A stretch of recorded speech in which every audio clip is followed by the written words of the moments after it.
welcome to Boxroom Racing. I am your star in VR, the growing concern, Colin Byrne, and we're back at it another night here, Saturday night, couple nights in a row. Hey, Henrik, man, jumping on straight away, eager to get at it. I put a little video together from yesterday. Do you want to see it?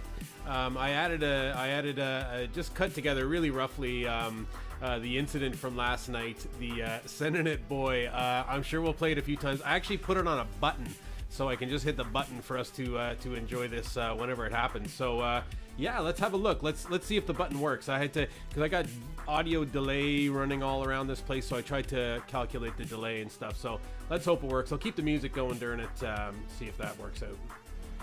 Yeah, we both have post-race excuses set up. One on the right side. Clear. Just done 142.71.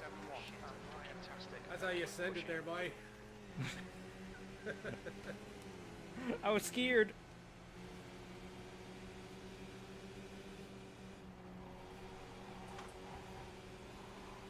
Oh no! Oh no!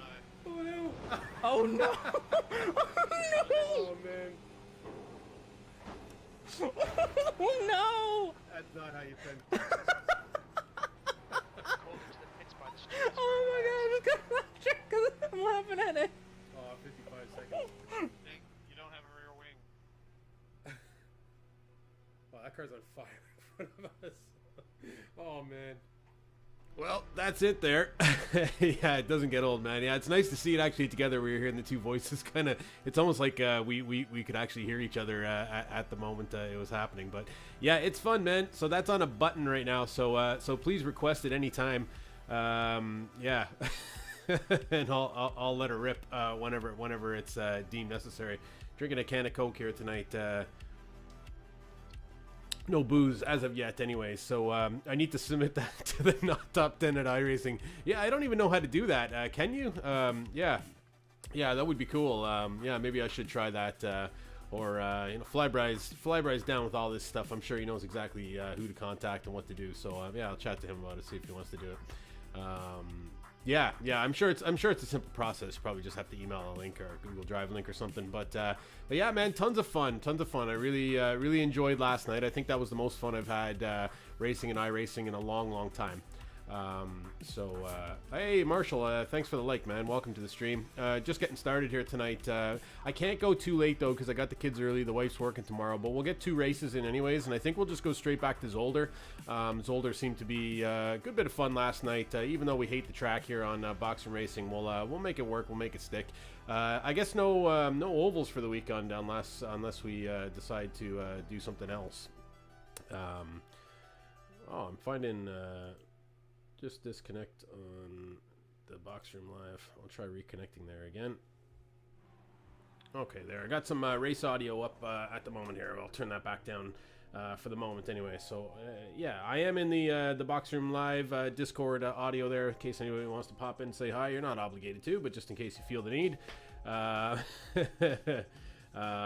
We don't. All right, cool, man. So what I'll do is we'll just get over to do our usual bits here off the top. Let's have a look at the iRating chart for the last little while. Our leveling out has actually gone upwards last night, even with that ridiculous bad result. The last result there was a 18th place finish. And what split was that race? That was split 2.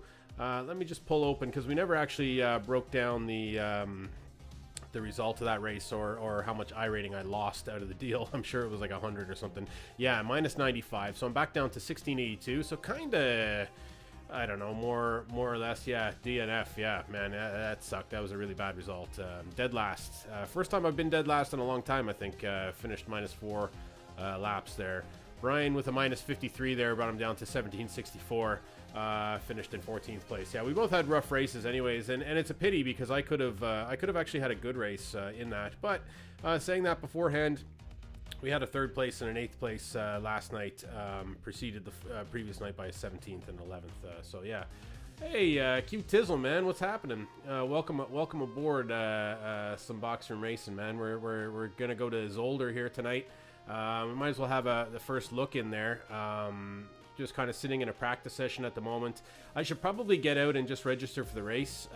Maybe I'll do that now, and then we can watch the video again while that's all happening. So let me actually just throw the goggles on here. I'm gonna edit out of this or exit out of this practice session. I thought I was gonna get some practice in before the race session started, so I had it all load up. So watching with the goose. Can I get a shout out? Who's the goose? Heads up, maybe 4 more for yourself. You're not racing tonight. All right, okay. You need to actually do some of that work that we made not happen last night, right? Oh, Lucy. Oh, okay. Yeah. Hey, Lucy. How's it going? Sorry, man. You kind of threw me there. But yeah. Hi, Lucy. How's things? Welcome to Boxroom Racing, and I'll try not to say any bad words. All right, cool. So I'm going to just move over here. Final official races. I guess it is a 24-hour Daytona. Is that started, Henrik, or are they just practicing? Oh, she's being shy. No need to be shy. Yeah, it has. Yeah, okay. Yeah, I heard there was disaster there this morning. With that, so hopefully they've resolved whatever issues they were having, and everybody's kind of back and they got it all sorted, and everyone's having a good time, because that's really what it's all about, right? We play this game to have a good time, right? So just finding the session here, and okay, I'm registered. There's only 13 there, and I'm actually thinking that there might be quite a few people missing tonight. You know, participation could be quite low due to that. You know, people watching and all that. You know. Ooh, I'm seeing some sort of weird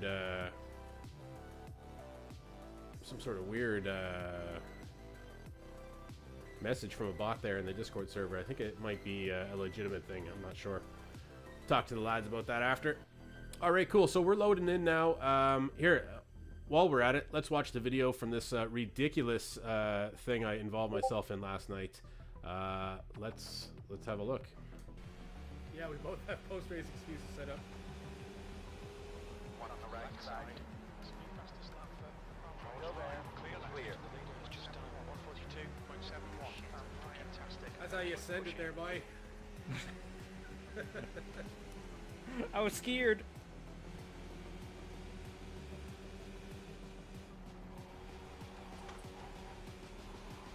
Oh no! Oh no! Oh no! Oh no! Oh man! Oh no! That's not how you been. Oh my god, I just got lectured because I'm laughing at it. Oh, 55 seconds. Hey, you don't have a rear wing. Wow, that car's on fire in front of us. Oh man. He's still laughing. All right, so there it is again, Henrik, for the second time. Thanks for letting me know, Henrik, or that Flat Right was still laughing there. It's quite funny, anyways. Watching that one back, we're gonna see it many a time tonight. Don't you worry. Don't you worry. So we're loading into the session here now. We're at about 75%. Sorry for the little bit of a delay getting into game action here straight off.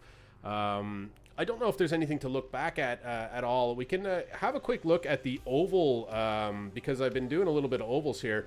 My IR kind of gain and loss is quite interesting in ovals, where I had a bit of a slow rise where I wasn't really taking things too seriously driving rookie street stock, and then I decided I was like, I want to get into ARCA or something. So I just, you know, made sure I got the SR sorted, and I got had some really good results like really quickly. When I got into the ARCA, man, did my IR like tank like immediately. And then I learned about saving tires and all that sort of thing, and then I had a bit of a climb there. And then recently I've had some good results and bad results. So we're seeing this here: good results in the ARCA, bad results in the truck so far. So we'll get back at that. The I rating in oval at the moment is 1427. So I'm hoping I can get that up a little bit. We'll see how it goes, but at the moment we're still trying to push on this. 16 is quite low for me. I rating, I suppose, as I've been kind of hovering around 1800 for for a little bit this time period here without that huge drop and huge spike, you know.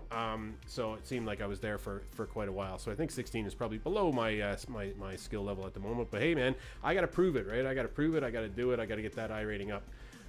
Just going to start the bet bot here. I noticed that it's not actually running on screen, so let me do that.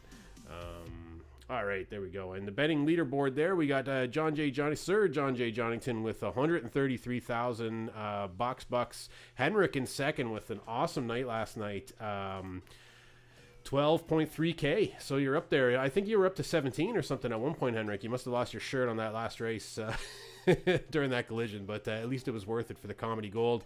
Flyby dropping significantly down into the 7,000s with 78.47 there, I believe, and Gross closely behind 74.52. And then we got Anderson, Gherkin, Dumar, Patster, and Crooked Snake on the board there as well. Yeah, I killed your stash, man. Yeah, sorry about that.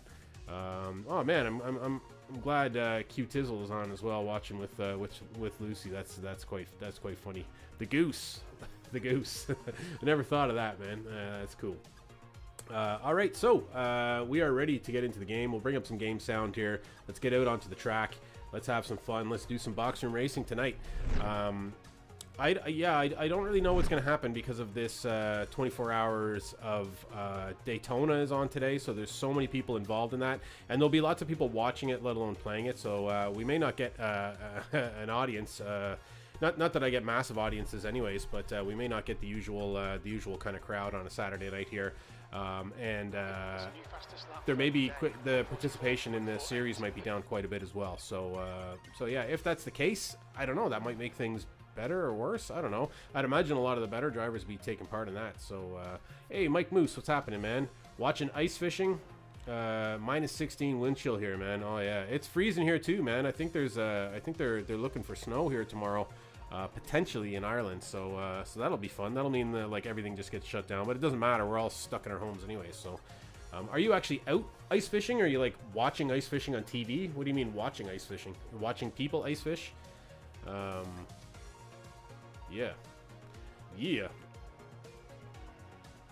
And Q Tizzle, if you get yourself on Twitch there, you can lay down a bet when the betting opens. Mike Moose unfortunately hasn't resolved his Twitch issues, so in your ice hut. Oh, that's cool, man. That's very cool.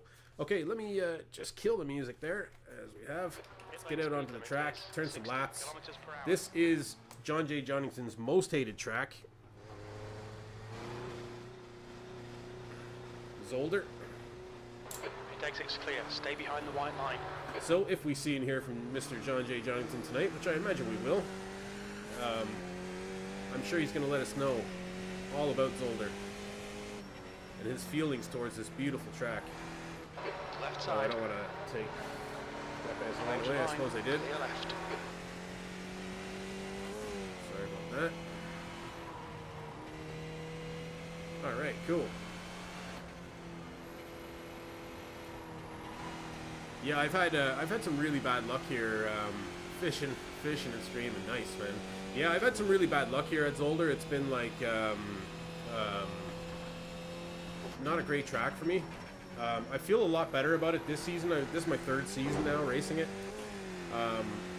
Yeah, I've just had some really bad luck here. I've been racing good here, and in previous season I was racing good here as well. I just got rammed into from behind a good few times. Some good results last night, though, which was encouraging. Until that final race where the incident, the unpleasantness happened. Until I showed Bry how to send it.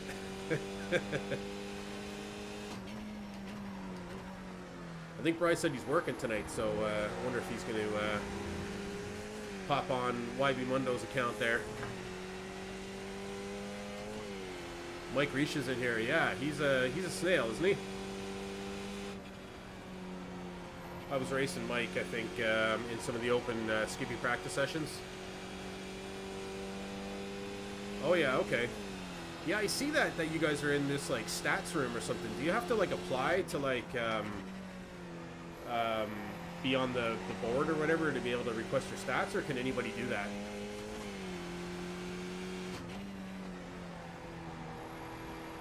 I remember doing like just chat to the bot. Anybody can do it. Oh, okay. I thought I would have had to apply or something like that. Yeah, I'd love to do that anyways, and start stacking myself up against some of the others in there and just seeing how I'm doing, you know. Yeah, in racing stats. Yeah, because I'm in there and I see you and Mike and Larry and a few others kind of chat to the bot, you know. And obviously Sassy and all that, you know. Yeah, it'd be cool to do that.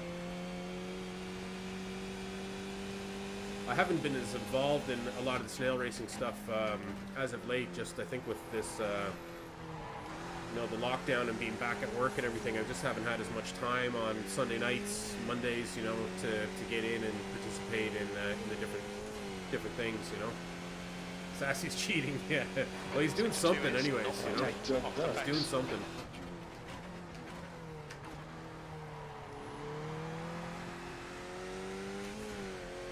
That man is fast in a skip barber, that's for sure.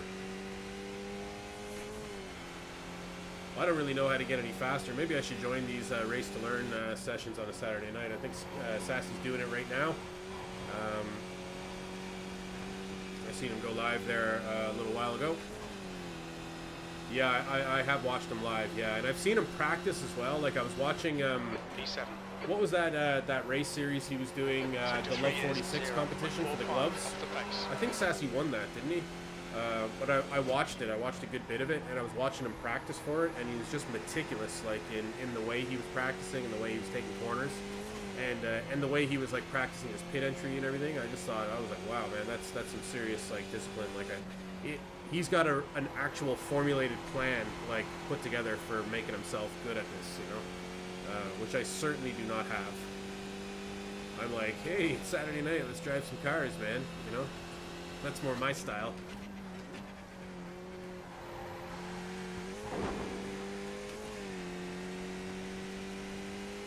Yeah, Sassy's great, man, and I love the fact that he drops into the stream here and into other streams that I watch as well. You know, he's obviously one of the key members of the Skip Barber streaming community, and he offers some excellent advice to anybody who's asking, including myself. So got some great advice from Sassy on my driving here as he's watching me, and then also any questions that I ask him, he's never too busy to kind of answer your questions and let you know. You know, so just a great member of the community, you know.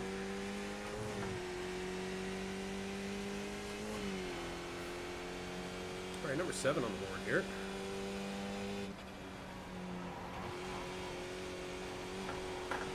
Yeah, I wonder what way these splits are going to be laid out tonight.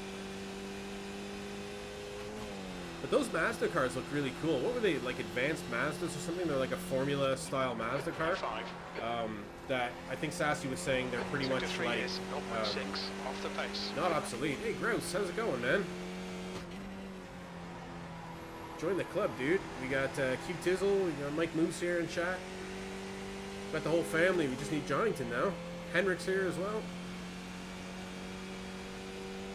Although Henrik's trying to work, so we got to be quiet for Henrik. We made Henrik join racing last night. He blamed us for not getting any work done. I assume you were driving trains last night, Bob.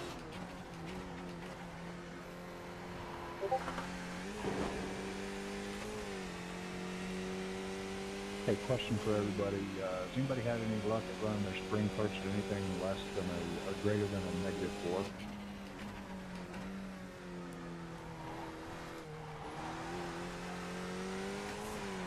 I think I'm +3.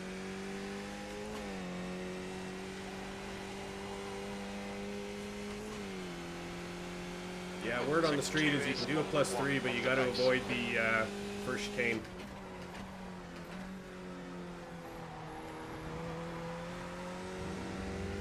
Thank you very much. Truly appreciate it.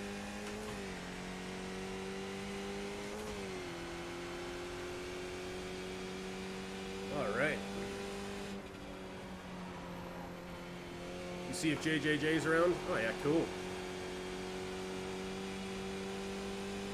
Oh, and Grouse, man, did you ever miss out on the spectacular incident that happened last night? I'm trying to figure out how people are getting these 140 times.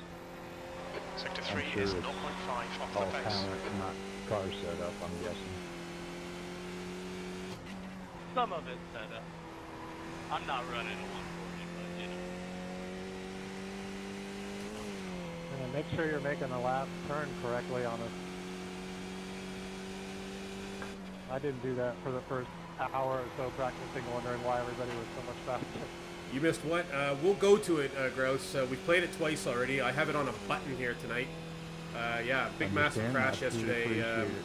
I'm fairly certain that this foot and this hand is not capable of it, but thank you, I do appreciate it. Yeah, myself and Flyby were both in the same stream. A couple of good track And I guys had a on YouTube spectacular that really crash helped me out. right in front of Flyby's face. And it was all captured from multiple angles. I put together just a rough little video of it. I actually have the replay files. Flyby sent them over. Really So I'm just going to turn these guys down a little bit. Flyby sent them over to me so I can actually put together something maybe a little more polished in the future, but at least we have something to nerd out to tonight. What time are we at here? I appreciate that. Alright, let me pull into the pits. We'll get this video going for you, Grouse. Let me pull into the pits.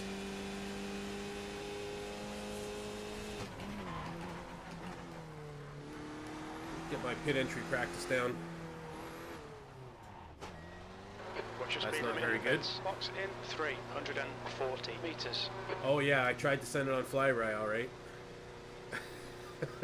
Jonington, what's the story? The premature bragging. 100 meters.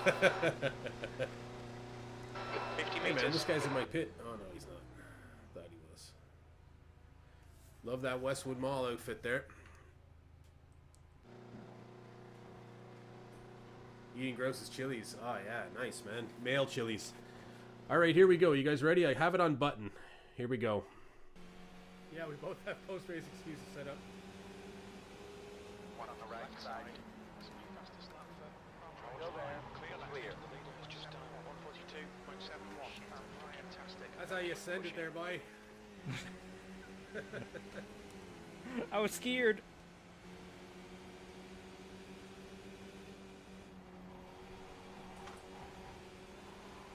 Oh no!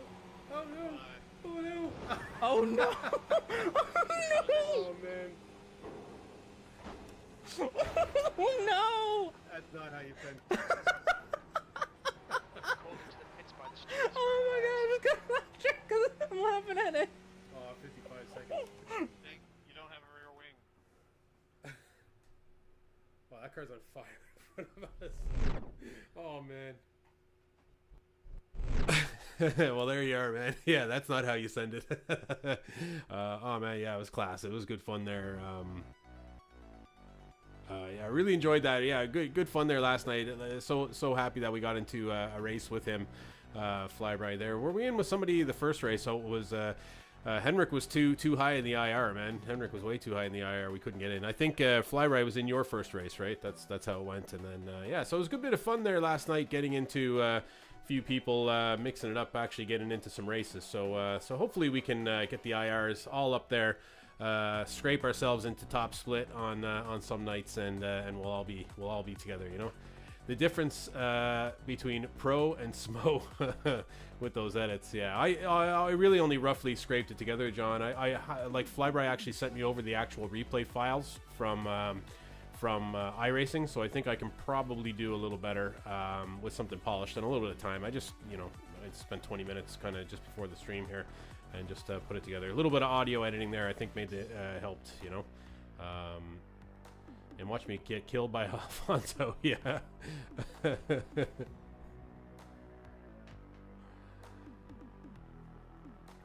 Yeah. Oh man, that was tons of fun though. Yeah, really enjoyed that last night. Yeah, don't think Flyby's around tonight though. He's working. All right, let's get back out, turn some more laps here. So far, 101 people registered. So not probably the usual Saturday night crowd here. maybe we'll get more. Watch your mirrors. Car sounds a little bit quiet here. Let me see if I can reach in VR and turn that up. There we go. That's much better. Yeah, let me know as well, folks, if the audio's ever, like, the level is not to your liking when you're watching. I can easily adjust audio and game sound and all that kind of stuff. So if you're finding the cars too loud or too quiet or whatever, if it's to your liking, just let me know.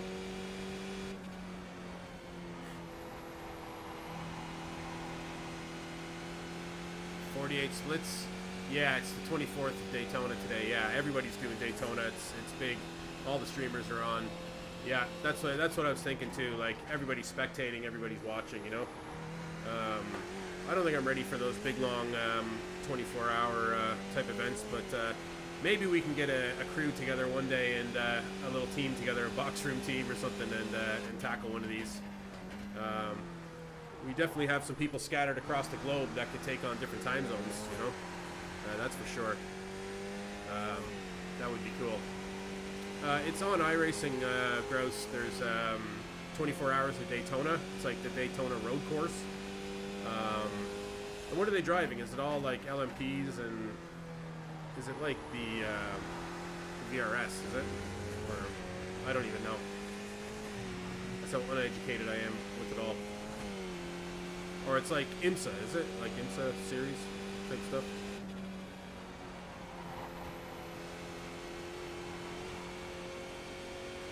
Oh, where Zolder is. Oh, okay, I see. Oh yeah, well you just let him know, Johnny. This is Belgium, Grouse, Zolder. This is the alternate version of the Zolder track, so the final chicane is a little bit different from the usual layout.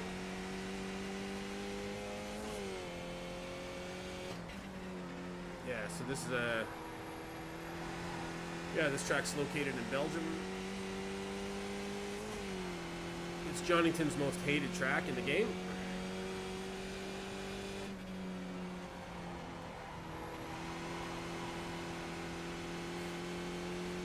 Both layouts are horrid, yeah. This one is a little less horrid, I think. That final chicane, I really hate in the other layout. Sorry, man. I'm trying to get lit out of the way.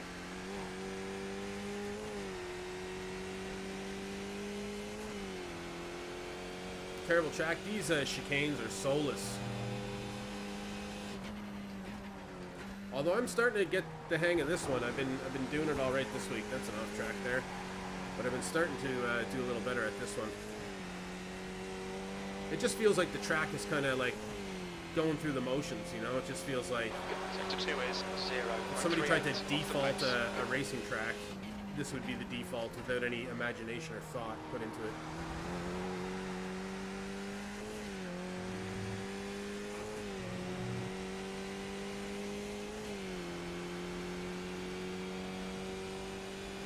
Well, here in this layout, there's really only two. Well, I guess you can consider this a chicane, right? But you're kind of taking it flat out. The first part here is death as well. It's kind of like, it's not a bad section for driving, but for driving with other people, it's really wide. There's so many lines that you can take that I've been killed here so much, you know? Like, you can see how wide the track is. People try and run up the inside of you, and then they can't make the next corner when they do that, right? So you get caught up in all kinds of accidents here, especially in the first lap. People are going 3 and 4 wide through this section. The car in front has just posted at 143.18.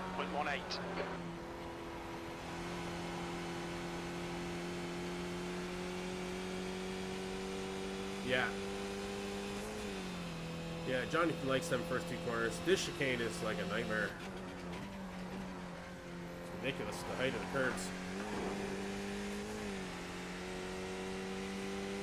And this next one I really didn't like, but I'm starting to like it a lot more now. But there's just nothing satisfying about it. Even when you get it right, it's just kind of like, just feels like bad, you know. And that was an off track there, believe it or not. So I think the way the off tracks are set up, this track's just a real SR killer.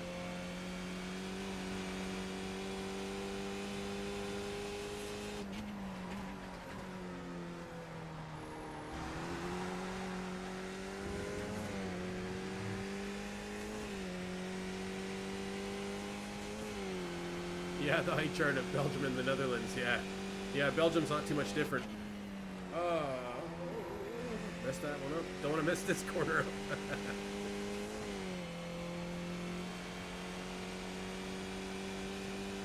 Yeah. Yeah, I've never been to Belgium. I'll have to get over. Well, I definitely want to do Spa with the kids. Like, don't know what that's going to be like in a post-COVID world. Hopefully, it's normal. But yeah, one of my dreams living over here in Europe is definitely to bring the kids over to Spa at least one of the years. I'm sure it's going to be crazy expensive for Formula One, but it'd be well worth it. I think they get a kick out of that. I don't know if this track's above sea level. I would think so. I think this much further inland, most things are. Holland, a lot of things are below sea level, right?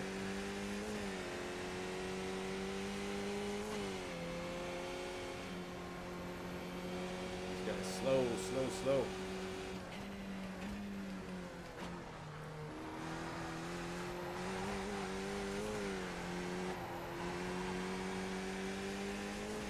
What time we got? We got about a minute before it's going to drop us into our race session here.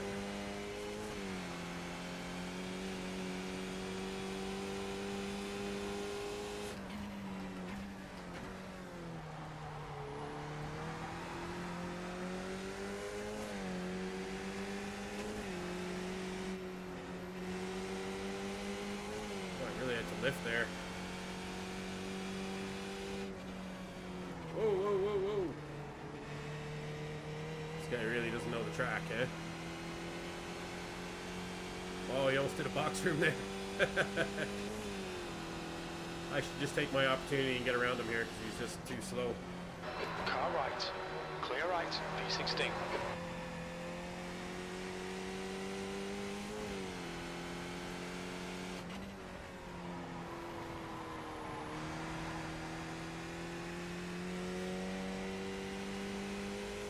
Yeah, I made a bollocks of them early corners there.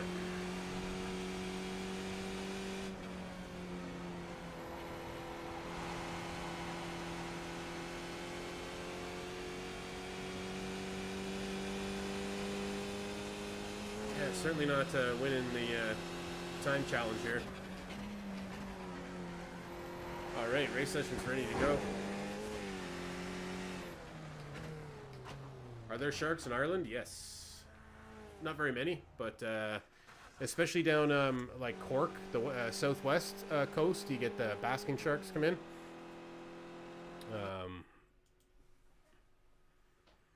On the beaches.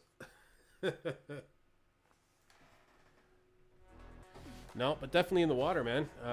Yeah, we're right down by the sea, so there'd be seals and all kinds of crazy stuff, Seal-shaped snacks, yeah. Yeah, they have seen in Dublin Port here. They've seen kind of sharks from time to time. You get dolphins as well. Yeah, you get all kinds of sea life. The thing is that we're in the Gulf Stream current, right? So occasionally we get warm water loving kind of sea life makes its way up here. It's more of a rarity though to see dolphins and sharks, but it does happen. But yeah, there's spots in like West Cork that are kind of a lot warmer than the rest of Ireland, that are kind of this little pocket where all the warm waters hit the country directly on, and kind of get trapped in little bays and stuff, so you'd be more likely to see dolphins and stuff down that end of the country than you would in Dublin. We're kind of like blocking the warm water coming up here, like in the Irish Sea, which is the waterway between Ireland and England, so the waters are definitely a lot colder here. It's become really popular though for people to go swimming in the Irish Sea, so I see a lot of my friends, would I swim there? No, not really. The water's really cold, right? So you'd probably want like some sort of wetsuit to go out swimming, just to stay warm enough. Knowing that there's sharks, yeah, there's not enough though, right? There's not enough. Okay, we're back into our session here. Let me go full screen game mode. But yeah, I go out, put my feet in the water and stuff in the summertime. Like we bring the kids down to the beach here where I am. Does the cold even bother you? Oh, it does in the water. Yeah. Well, see, we get really hot summers in Canada, Henrik.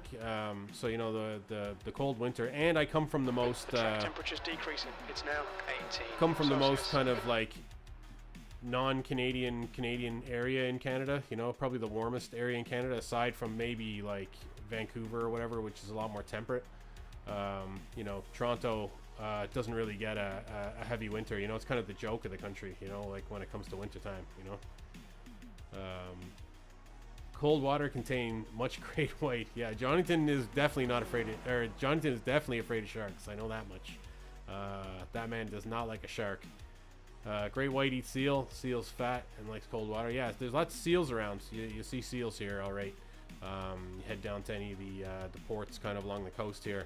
There's a few of them here. You see seals every now and then. Had my dog kind of go after a seal. Saw one kind of like sitting on a rock just a little bit out into the sea, and she swam over and tried to attack it.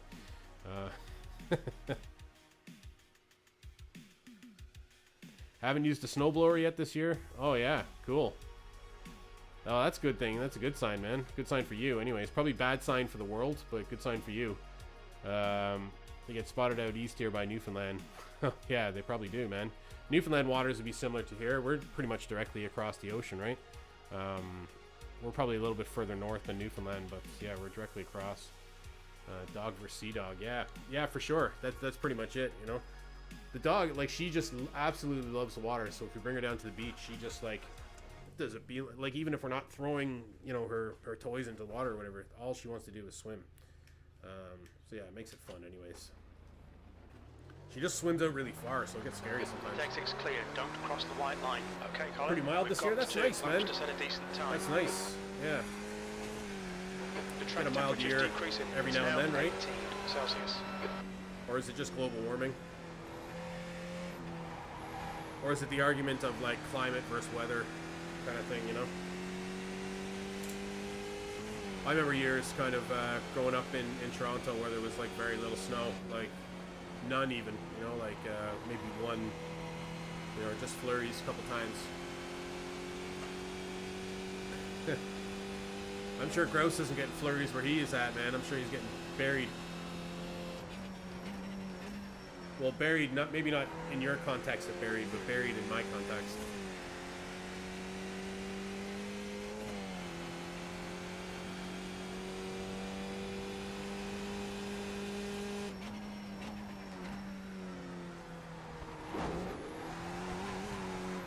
Whoa. It's just the oncoming climate apocalypse. Yep. Certainly is, man. I know, Johnnyton, you're probably like where my family live, where you get snow, but it's not really the problem because it just stays so cold that snow is not even really an issue. They don't even plow it. They just pack it down and put grit on top of it to give you a grip. Ontario's the worst because it just keeps melting and refreezing and melting and refreezing. It just becomes like lethal, and they have to salt everywhere, destroy the environment.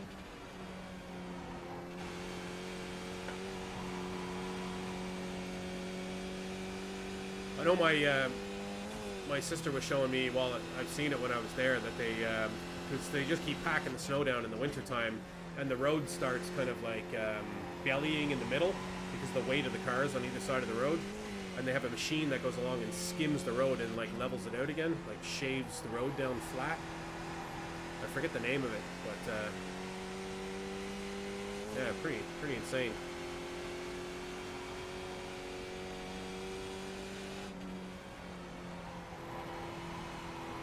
Nothing like that here in Ireland, that's for sure.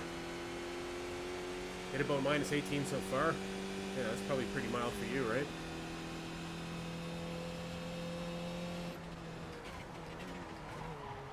Oh, butchered that corner. We've had a few cold days, cold for here. You know, it's getting to -4 and 5. Tonight feels like one of them.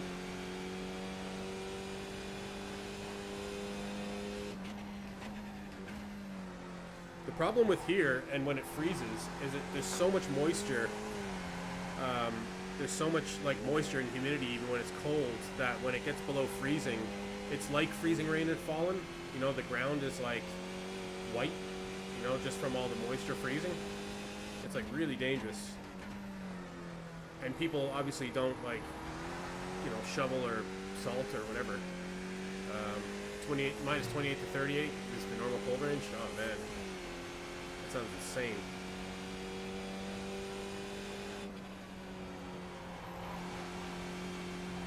Say it's cold enough where you are too, Henrik, eh?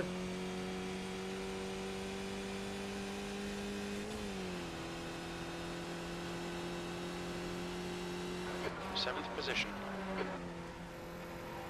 But I always maintain like Dublin at like +2 feels like Toronto at like -10. It's just because it's wet and, you know, damp here, just the cold gets into your bones in such a way that, you know, you just can't like get warm.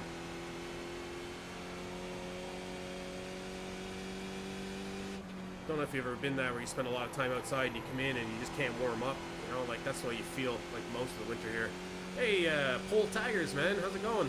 Yeah, first one of the day here. We're just gonna do 2 tonight, I think. I got the kids tomorrow morning. My wife's working. I kind of came on later. I was hoping to get on earlier, but I just got tied up with other things. Pole Tigers, man.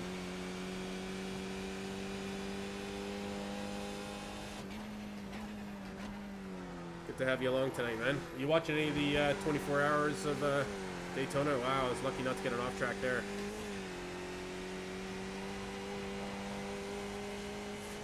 Oh, you just ordered the Quest 2? Ah, good man. Good man. Oh, awesome, man. I hope The leader has just done a 142.65. I hope it's everything you're hoping for.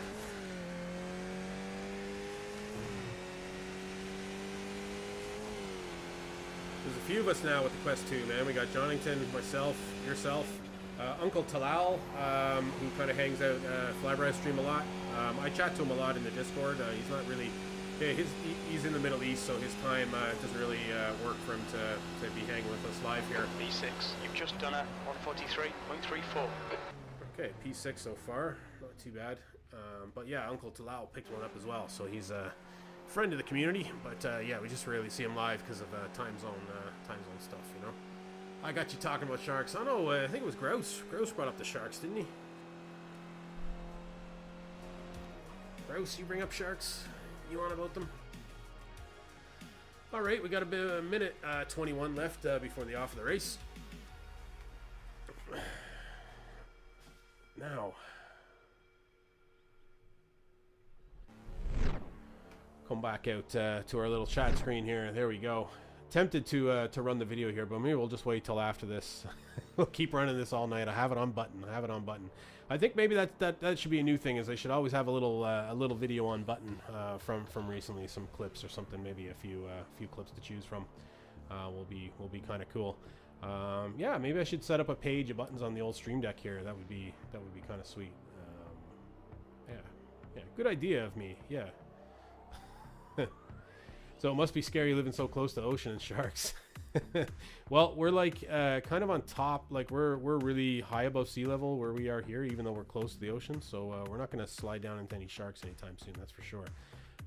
Did I have a USB port on my PC? No, I'm using a cheap Amazon cable. That's like a USB-A to USB-C. So it's normal USB on one end and it's USB-C on the other end. I can send you the link for it if you want. I'd have to dig it up though and find it. So I can send it to you through like a private message or something. Does it recharge? No, it slowly drains. So you'd probably be able to wear it at full charge for about 6 to 8 hours, I'd say. Yeah, so I don't know if that's to do with the cable or if that's to do with my PC, but it might be to do with the cable. So I think when I get the new PC, I might invest in the Oculus cable. But I have heard people have had issues with the Oculus cable as well because of the way it's using a dedicated C port, USB-C port, and some motherboards also use that for like SATA addresses. So some people have conflicts when they try and plug in USB-C.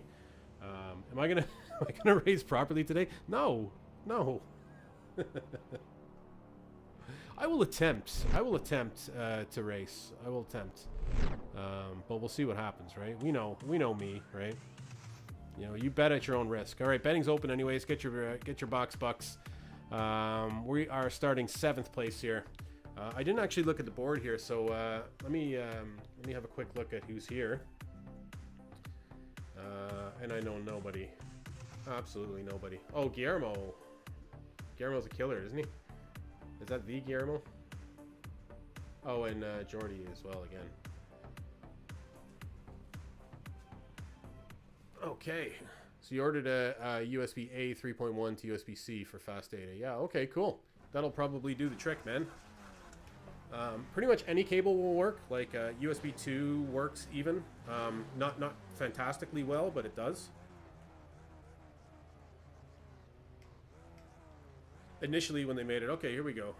The track temp is 18 Celsius, 14 laps. Skip Barber Okay, and Colin, Zolder. stay calm, focus. Alternate. Floor it. Oh, there we go. We got a black flagger there.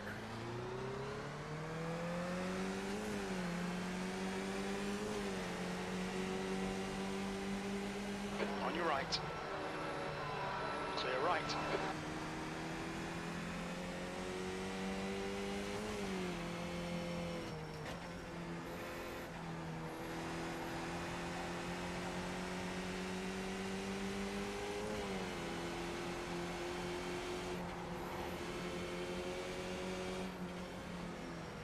Just gonna do a touch of brakes here on the first lap through. Sorry, just concentrating there. Cheers, please finish. Do I have the 64 gig? Yeah, I have the 64 gig. And I'll tell you why is I initially had an Oculus Go, was the first standalone headset I got, and it was a 32 gig one, and I never even came close to filling it.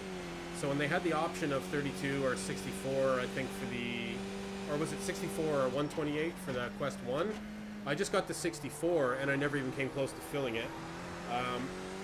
So I just got the 64 here. I think I have it mostly full now, but you can download apps like it's a mobile phone. You can just like delete them and download them again from the store. So there's no issue, and they're small enough so it doesn't take very long. So it's not really a big deal to like... Yellow flag, watch out. It's not really a big deal to have to do that with apps, you know? And if you're going to use it for mainly iRacing, you're certainly not going to... Still there. Right side's clear. You're certainly not... sorry, I'm just trying to concentrate and talk as well. Yeah, you're certainly not going to run full on space anyways. A lot of the Oculus Quest apps are like between, you know, they're around like gigabyte or 2. P5. And I mean, that's having my whole entire library on the thing all at the same time, you know?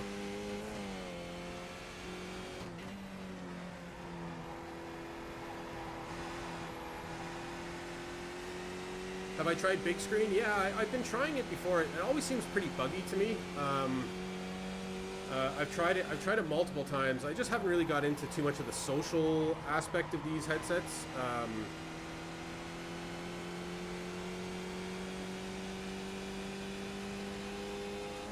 You have some regrets.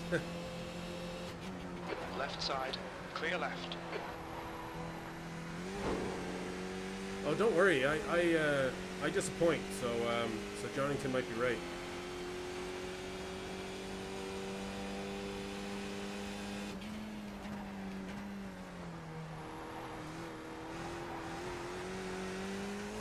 Yeah, but some of my favorites, like the standalone Quest apps, are definitely like a lot more low powered than the PC powered ones.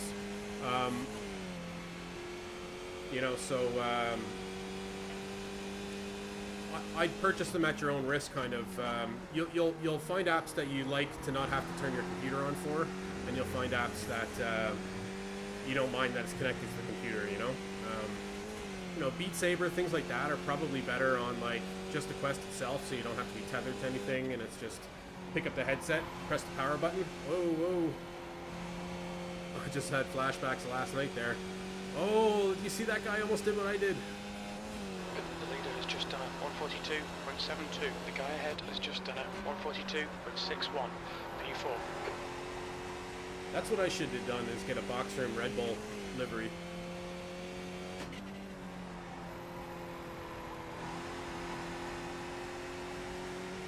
Just to give me an excuse to drive like an asshole. Yeah, he was so close, man. He got out into the grass. He managed to get his car in. You see me in that video, I try and like turn in like 3 times and the back end just goes out. I'm like, okay. I was trying to stay calm. And then the back end goes out again, and then... Okay, Colin, run out of track limits. Keep it between the lines.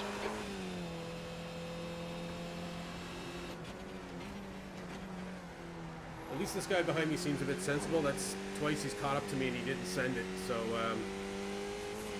hopefully he's willing to play nice.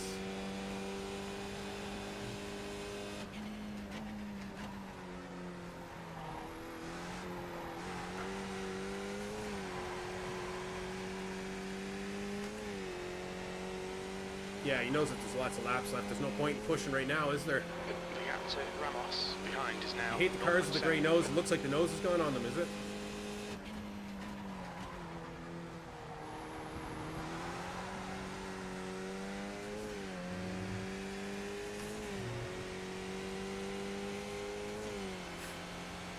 Yeah, opportunity for big gains, man. And I fucking need it after that last result last night. I had some really good results, and then obviously finished off with a 95 minus, loss. That sucked. Ignore that fucker in the mirror. Stick to your line. Nail those exits.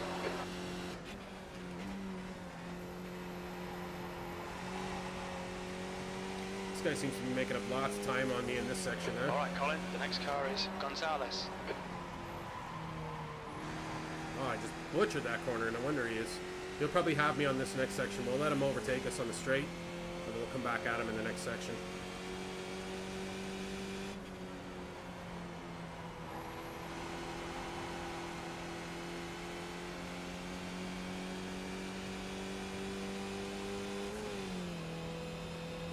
VR back mirror looks much wide. Yeah. On your left. Yeah, he sent it. Come on, man. You gotta pick up the pace. You're gonna send it. Don't give up. Keep him under pressure. Yeah, it's possible, Gross. When you're like the number 2 car and you finish 18th, dead last. It was like the worst scenario possible. That I was like one of the highest I-rated cars and I finished in the lowest position possible. Yeah, usually, like, if you finish dead last, like, you're, I'm usually staring at anywhere between 80 and 100 IR loss, depending on, that's been my experience anyways. I'm sure it depends on all kinds of factors,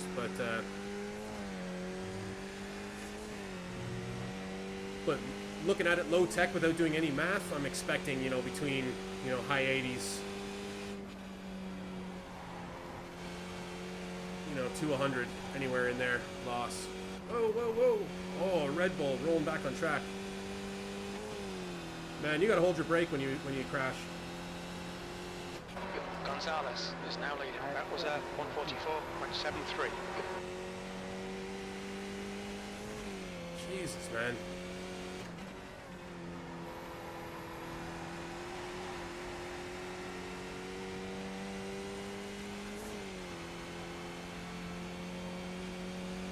Oh, and he exited the race. Couldn't have been 2 accidents for him. I guess he just decided, fuck it, and he's gone. Oh, sorry, Q-Tizzle. Gotta watch my P's and Q's if Lucy's still there.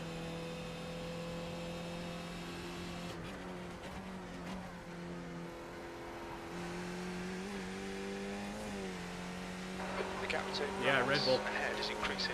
It's now Sorry, 3 man. seconds.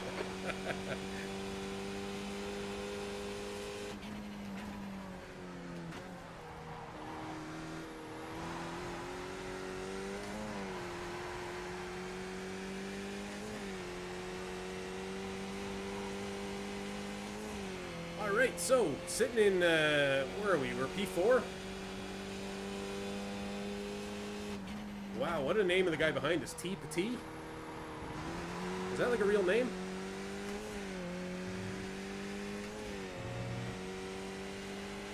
You don't like the salty talk either? Okay, yeah, alright. Well, I'll give people what they want, right? Oh yeah, Jonathan, as per your message earlier, I have seen a lot of people posting about racing against Fernando Alonso in the last couple weeks as well. So yeah, he's spending a lot of time in iRacing. And not only that, I didn't watch the thing you sent me, but he's spending a lot of time driving skippies as well. Yeah, that's pretty cool, man. It'd be awesome to see Alonso. People are like bragging about beating him in races, And Tony Kanaan was in the in that race with Annie and Ben Evs, that charity race that they put on a couple weeks ago, car. It's probably months ago now, isn't it? You can't wait to not see Alonso. Yeah. Be cool to be in a practice session, though, with him, wouldn't it?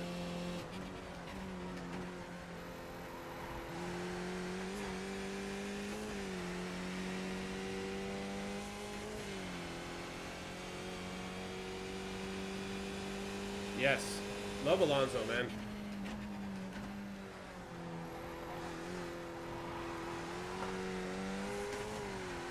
I loved him when I love the way he was obviously awesome when he was in the best car, like all Formula 1 drivers are. But I loved when he was like kind of in you know, slower vehicles and really driving them to bits. You know, like was it the 1 or 2 years he was driving Ferrari where he had like a much slower car, but he was just way overplacing with it. You know, it's just awesome to see the raw skill and talent that he possesses. Making cars finish way higher than they should, you know?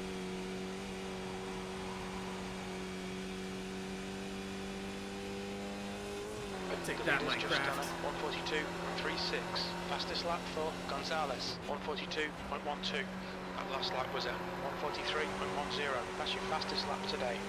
The guy behind has just done a 142.50.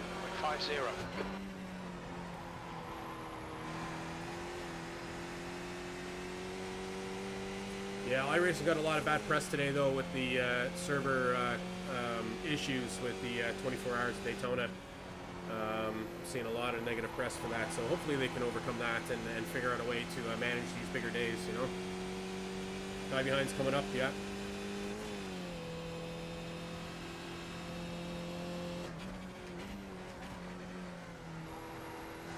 Alright, well, I'm having a good race here. I mean, if he's faster, we'll let him be faster, right? Still a lot of race left to go. We haven't approached the halfway mark here yet. We're about to, though. Haven't been nailing that one yet. That's much better out of me there.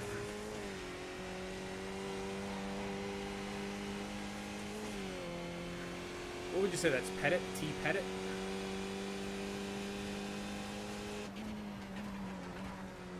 Thought at first it was T Petit. I was like, oh, that's an awesome name. This T Pettit's cool too. Yeah, it's a meme. Yeah, that they're failing on big event days. Yeah, it's a shame, isn't it, that they can't be more reliable. Remember the shout here, lads. There's 1, 2, 3 right there, all fighting in front of us, slowing each other down. Whoa!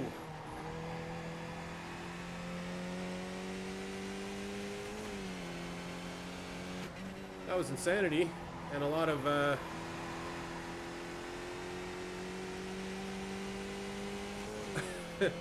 lot of cars blinking as they're flipping through the air. Yeah, P2. We're about to lose this position though here to T Pettit. I'd safely say. Probably no point in contesting it. See if you can pull us up to that first place car. Car left. Still there. Come on, man. Clear left. Left side. Clear left. I guess he left me space anyways. I was trying to let him through. I should have said it.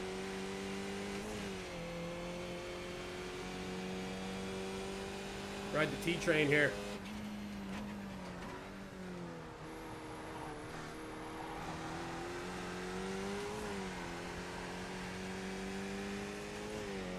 Yeah, he was worried about me, all right, yeah. And then he left space, so fair play to T.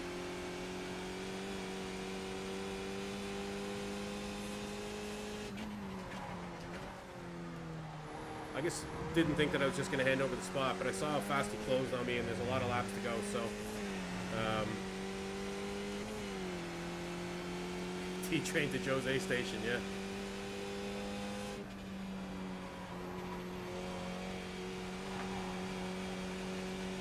And you know what he was thinking, Johnington? It's tea time. It's time for tea. Well done, Colin. This is terrific. Ah, exactly no. what we came here for. P3.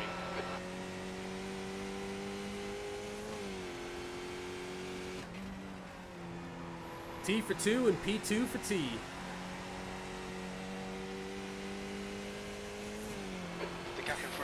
It's now about 0.8.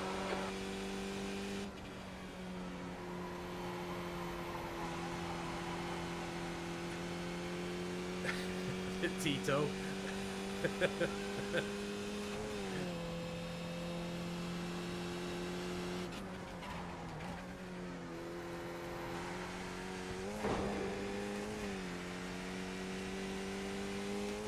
Alright, blasted through that one here. Well, hopefully at the very least he can just pull us away from the people behind us.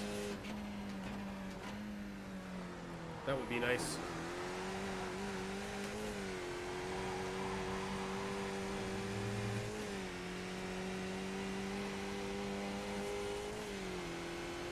Take payment and kneecaps if I mess up. You'll have to come find me first, Henrik. Because I mess up, man. I don't know why you guys are making these crazy bets.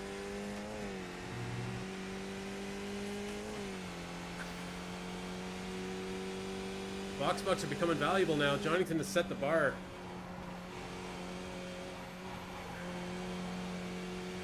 People got bets to be dealt.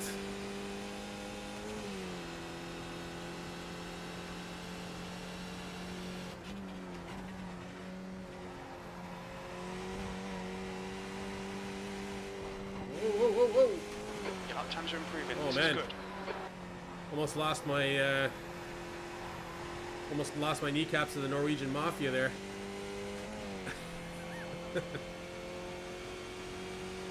Yeah, it does drive like a U-Haul. And that was probably part of the, you know, that would be my excuse for that thing that happened last night. Danish, oh man, sorry dude. I think you did mention Norway before, so I apologize.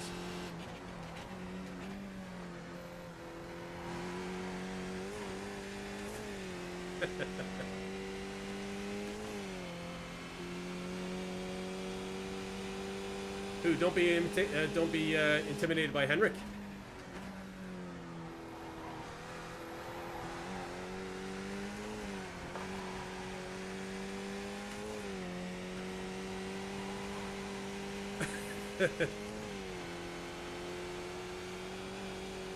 Don't be intimidated by Gary Singer in 7th.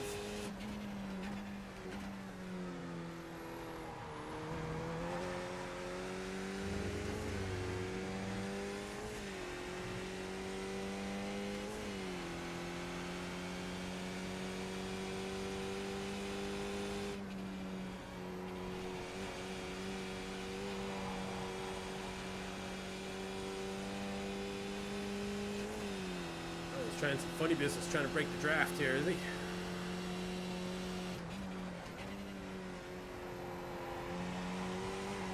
Starting to take that first corner a lot better, a lot smoother. Martha Stewart.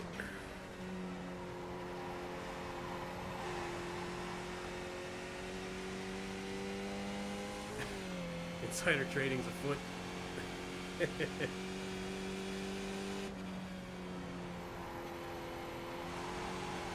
Old Martha. Poor old Martha Stewart.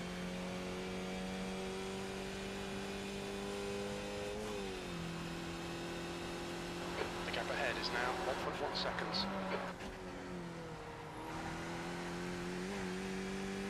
It's unlike Jonington to dig up old wounds on people on stream here.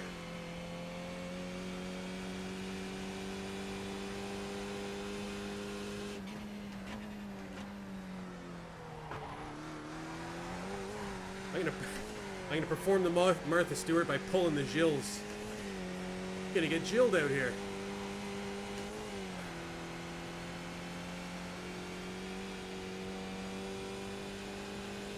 TV show with Snoop Dogg? Yeah, that would be awesome.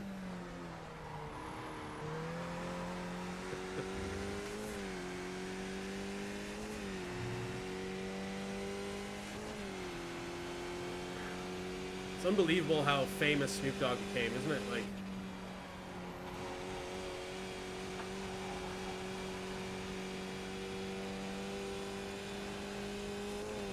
Like Slash, you know. Do you ever see the South Park episode about Slash? Sector 2 is 0.7 off the pace. The kids realized that he wasn't real and he was like performing in like 2 places at the same time. And then they discovered he wasn't real. The guy behind's catching the gaps now. Focus on what, 1.7 Henrik? seconds. Chat? You want me to focus on the chat more, yeah? Your comments aren't being responded to quickly enough?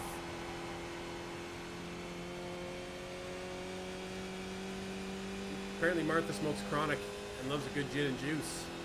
Fucking right. Don't we all?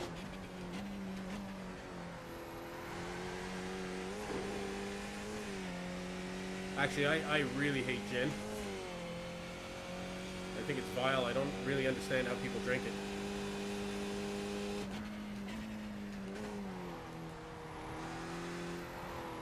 Oh, I just butchered that corner. Well, gin became really popular. I think it was like pushed on everybody because it's like all these like old school whiskey distilleries, you know, that are making 20-year whiskey and starting, you know, this year or next year. They obviously can't sell anything for 20 years, right? So in the short term, they make gin. So gin kind of flooded the market, and everyone bought into it. The leader has just done a 142.02. She also likes to have a little more information about stocks than is legal. 141.73. All right, I really need to focus Come on, here. Henrik's looking right. good for a podium. These lads are closing on me.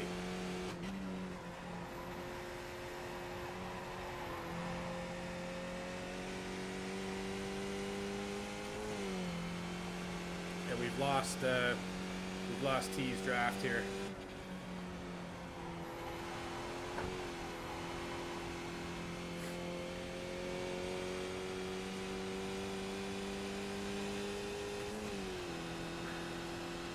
Smodium. Yeah. I like it. Okay, slow in, fast out, right?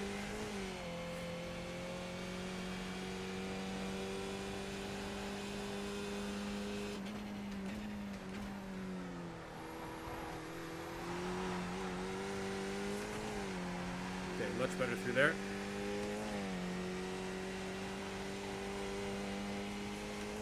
Gained a 10th on Dana.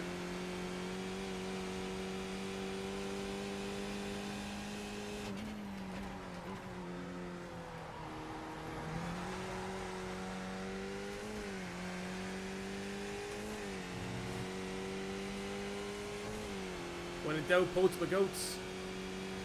Yeah, Dana's come to kill me. Well, not if I don't do it myself first.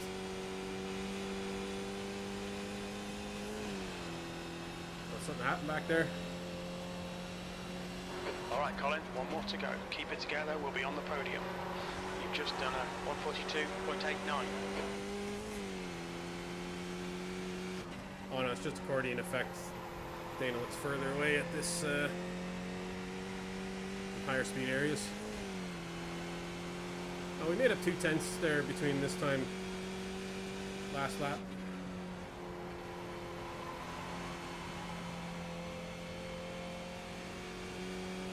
E3. All right, slow in, fast out again.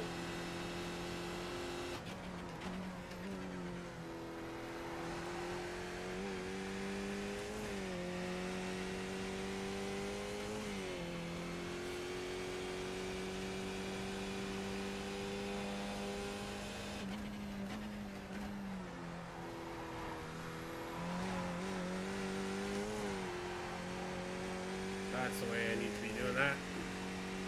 Got on the full throttle really early there. Want to be getting on that full throttle before you hit the second part of that chicane.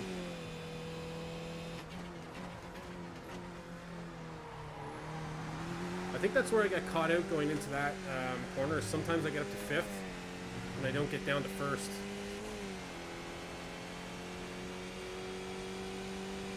Yeah, I got killed here too.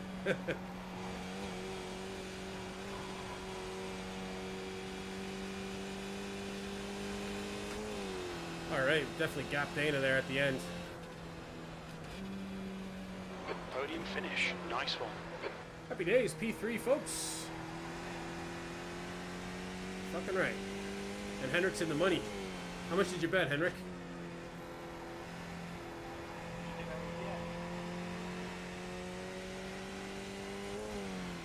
Oh, he must have put a lot down. Johnny didn't have a competitor here. All in. Oh, wow. That's what Johnington did. All in on a P5 or a top 5. And he went from, you know, 17 to 130 or something. Cheers, QT. All right, let's have a look back at the first lap. Get some music going here. Oh, give me a black flag for some reason. I assume that affects nothing.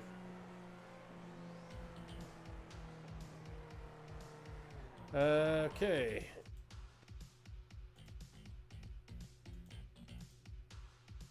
Well, this music's kind of not really box room racy.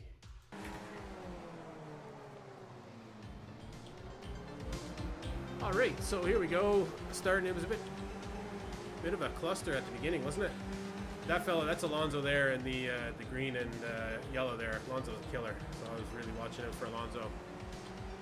Top 5's where you made your fortune. All right, bets paid out. Winner is top 5. I can't actually see the betting, so somebody hit bet stats, or it's bet amount or bet stats, and you get the top 5 list with bet stats.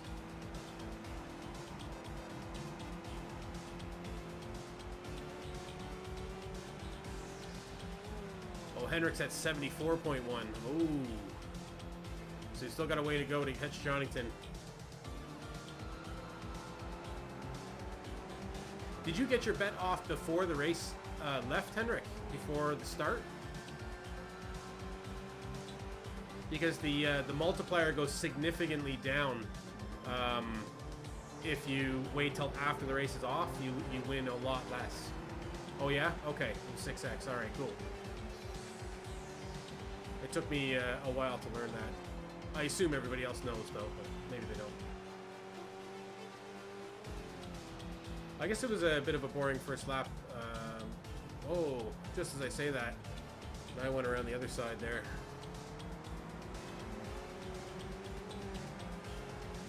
Came up alongside this fine person here. This is not really the turn you want to be doing this on, but they backed out, so it was all good. Draft my way back up to speed here. Just need to do it one more time. Yeah, I think Johnington was at like 17. Wasn't it, John? You were at like 17.9 or something, and you hit 130. Bang. All right, was there anything else specific to look at, or will I? Maybe we'll go ahead and we'll see where those leaders got killed. Maybe, right?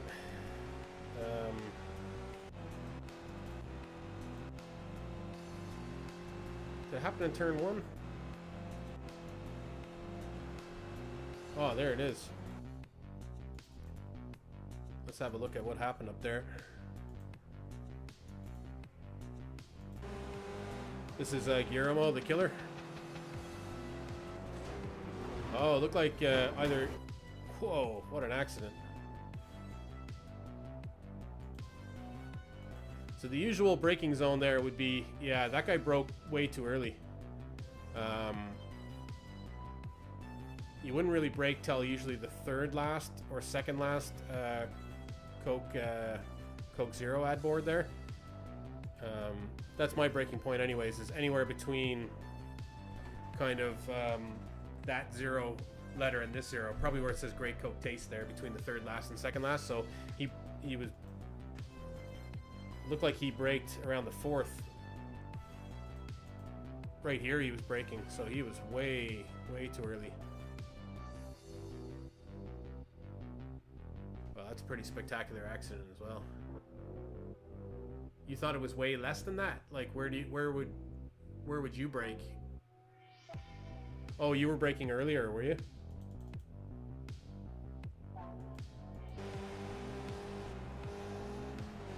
Yeah, no, like if I go back, let me go back to like a previous lap with myself. You'll see I'm kind of like between the third and the second. If I'm taking it cautiously, right about there, and I downshift. I'm not great at this part, anyways, but like that's where I'm aiming, anyways. Oh, sorry, you're talking about betting. All right, okay, sorry. Ignore me, ignore me. I was like, Jonathan knows what he's doing. What is he asking me about braking zones here? All right, let's come back out on camera.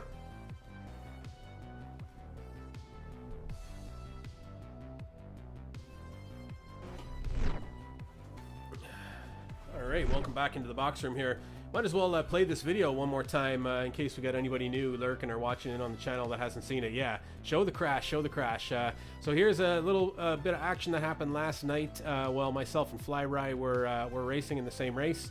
I had a spectacular accident in front of him, and I just kind of roughly cut it together. So please watch and enjoy.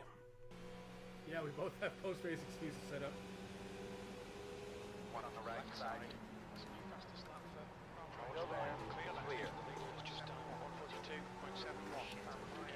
That's how you send it there, boy. I was scared.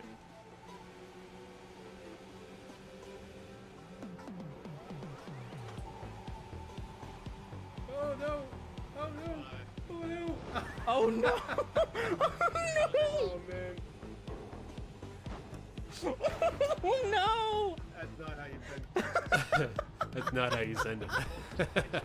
Oh my god, I'm just gonna because I'm laughing at it. Oh, 55 seconds. Hey, you don't have a rear wing. Oh, that car's on fire. Oh man. Yeah, no winners on the board there as well for the betting. It's funny. It just comes back to me on camera. No winners. Yeah, he can't even talk or steer his car. I think I watched it enough times where I realized he actually said, "I got an off track because I can't steer," or something. I'm laughing. I can't steer, but it sounds like he's just going. Yeah, and that car's on fire, man. It was like a fire in the pits.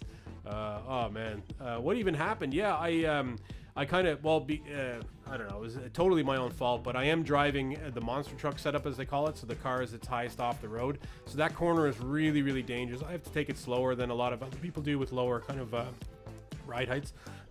Sorry, my got something caught there.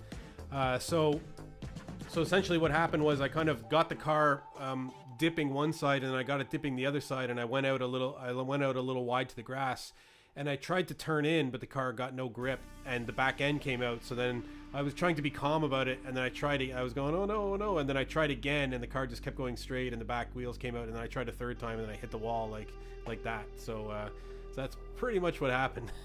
Monster trucks and iRacing. Well, that's what Ben Ebbs coined it as, the monster truck setup.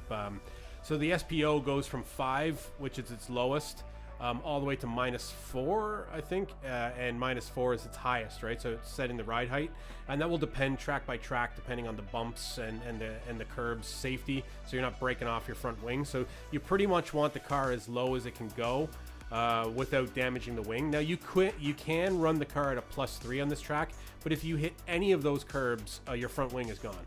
Right, so I run at -4 because I like attacking the curbs a little bit more. It's suiting my driving style. Yeah, and it's a pig at -4. It really dips, like you really feel it like swaying, like as you steer hard, it's like, you know, it's swaying this way and that way, you know, it's because it's just up in the air, and your center of gravity is obviously like has more room to move, right? Yeah, the sausage curbs, and then plus that second or that first chicane with the huge bumps. So if you take even a bit of that, it'll just like snap the wing. Or it bends it in, right? You see a lot of people driving around here with a bent wing. You know, half the field will have a bent wing by the end of the race. All right, let's have a look at the iRacing games, will we? Snap that over on the screen here. Okay, so P3 got us a +69, very nice. So we're up to a 17. What is it? I can't read it on the screen here. 1751. Okay, so we're up to 1751. Okay, so we've undone some of the damage that was done last night. Anyways, we're higher than we were when we started last night. That's for sure. And a +08 on the SR. That's a nice surprise, because SR is very difficult to come by at this track. So yeah, very good. Oh yeah, and the split was confirmed third split, and I was the number 5 car. So we're probably up into second split in a lot stiffer competition in this next race, I would imagine. So yeah, let me get registered up. This will be the last race of the night now, and we'll have some fun doing one more here. Make sure as well to join the Missed Apex Professionals. You can see it on the Nightbot there that just appeared on the screen. Myself, Flyby9, Scorpius29R, and the Missed Apex Professionals Discord server. We set up a server together as a group of streamers to kind of put together a little community to try and keep the chat going in our streams offline. We're able to share advice and support and tips on all sorts of things like one more. Yeah, so essentially, like Uncle Talal was having issues with his Quest 2 when he got it. Needed some advice on how to get it all together. I was able to walk him through there, walk him through that whole process. So yeah, if you're interested in joining the community, please do. The link's there in the chat, or type !Discord at any time to pull up the link and click on it, and you're free to join. All you need to do is head over to the rules page and hit the thumbs up, and you'll get access to the server. And all the good stuff that exists on the inside of that. And yeah, and we post fun things like that video that you're watching tonight. The individual videos are posted in there currently. I'll post this one in there as well. So yeah, that was a bit of fun. One more, Gross. What do you mean? One more play of that video, or one more what? Did I change the strap on the Quest 2? Yeah, I got the Elite strap, Paul. I would highly recommend getting the Elite strap. You can see it actually. I have it on my YouTube. I don't know if I have the link here to YouTube. Do I? Let me see. But on my YouTube, I have a video where I do like an unboxing of the Quest 2 and of the strap as well. So you can kind of check out the previous strap, take it off, and put on the other one. Maybe I'm just being I don't know if I actually set up my YouTube link there. No, I haven't. I'll have to do that. Set up the YouTube link there. But you can head over, search Boxer and Racing on YouTube. Yeah, and I have the VR cover, VR covers cover for it. Yeah, VR covers is much nicer. I would highly recommend it. The sponge that comes with the Quest 2 is actually not very nice. It's really rough. You get used to it after wearing it a couple times, but like it's very it's not nice in your face. It feels like it's abrasive almost. I don't know, Johnington, if you had the same experience, but yeah, the unboxing channel, man. Yeah, if you head over to the YouTube, Boxer Racing on YouTube. Hey, GSHL TV, what's happening, man? Got Auntie in the chat. NES, man. Yeah. Yeah, head over there. You can watch me. I think I put it together a 20-minute video. I just recorded it just of me, I don't know, opening it up.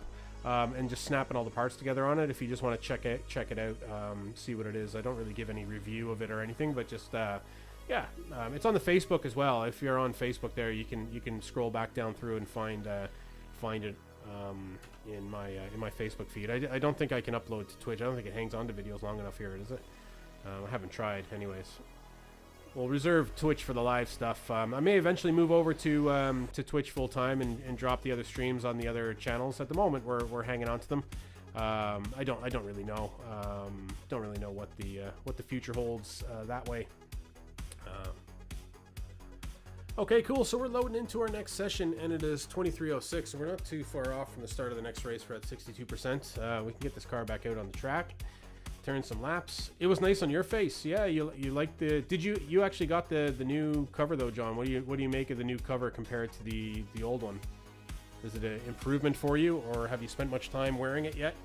I found with this cover and with the one for my Quest 1, so I have one on the Quest 1 as well. It took a little time to like bed in. Like it just it's nicer. Like straight away, it's nicer. But it did take like a few weeks just of wearing it for it to feel like, you know, an extension of my face. I think I put it the other night. Yeah, it feels good, you know. And then as well, if you get a little bit sweaty and stuff, like it's kind of like a leather. I don't know if it's actually leather, but it feels like leather. So it's definitely a lot more hygienic, and it doesn't soak up all the sweat and whatever. It kind of repels it, right? So if you're having a sweaty race session there, it's probably a lot better on your face. You can get the silicone ones too, if you want to use your Quest for like exercise and stuff. The silicone ones are probably the best. But yeah, I haven't really done too much exercise with the Quest, and I think this one kind of gets me through it anyways, you know. Huge whore for face covers. You like all the world's covers? It was nice on your face. Yeah, the old one, the new one, all of them. Bring them all on, man. Yeah, I'd like to actually get a few more, try a few different ones, because I had the AM VR one for the Quest 1, and I really like the AM VR one. It's a little bit different, and even going back and using the Quest 1 there the other day, I put it back on, and I was like, oh yeah, I really like this cover. It's nice. It's kind of angled more inwards. I don't know, so it doesn't sit flat to your face. It's kind of like falling away from your face the way that it goes on it. I kind of like it. You know, it's nice, you know. All right, back into full screen game mode. So yeah, man, I'm excited for you. I'm excited for Pole Tigers there, man, getting a Quest 2. When is that thing supposed to arrive? Is it gonna be soon? Did you order direct from Oculus? You gonna get it soon, or is it gonna be a couple weeks? I'm sure everything takes its time now with deliveries of anything at the moment. It'll be yours tomorrow. Oh, that's awesome, man. That's awesome. All right, well, make sure you drop into the Discord. I don't know if you're into Discord or whatever, but make sure you drop in there and send me some messages or whatever if you want any tips or advice on setting it up, getting it to work wirelessly with your computer, or anything like that. I can definitely offer some support there for you. All right, cool. So, what do we got here? Yeah, it's amazing, isn't it? My experience was the same with the Quest 1. Like, I bought the Quest 1 shortly after it came out, but it wasn't like right when it launched. Not like the Quests were flying off the shelves right when it launched anyways, the original Quest. But I ordered it. I think I ordered it on a Wednesday, and it said it would be here like by the following Wednesday, and it arrived on Saturday morning. Like, I wasn't expecting a delivery to come. And everybody was out of the house. I forget, my wife took the kids off somewhere, so some sort of day out or whatever, and then just all of a sudden there was a ring at the door, and it was a guy with a Quest. I was like, oh my god, man. The Quest is here, and nobody's around, and I have all the time in the world to play it, so it was like perfect timing. I was very excited. The delivery was great. Obviously, I pre-ordered the Quest this time, so I was waiting that pre-order time, and it came the day after it launched. It arrived at the door. Sunday, Cold Blue delivers too. Oh, cool, man. Wow, this is what was happening to me last night. I wasn't getting the car stopped in time.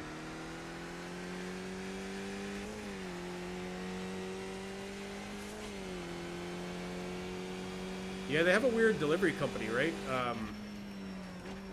I remember from the Quest 2, well, like, whatever delivery company it was something that I didn't recognize for this region anyhow.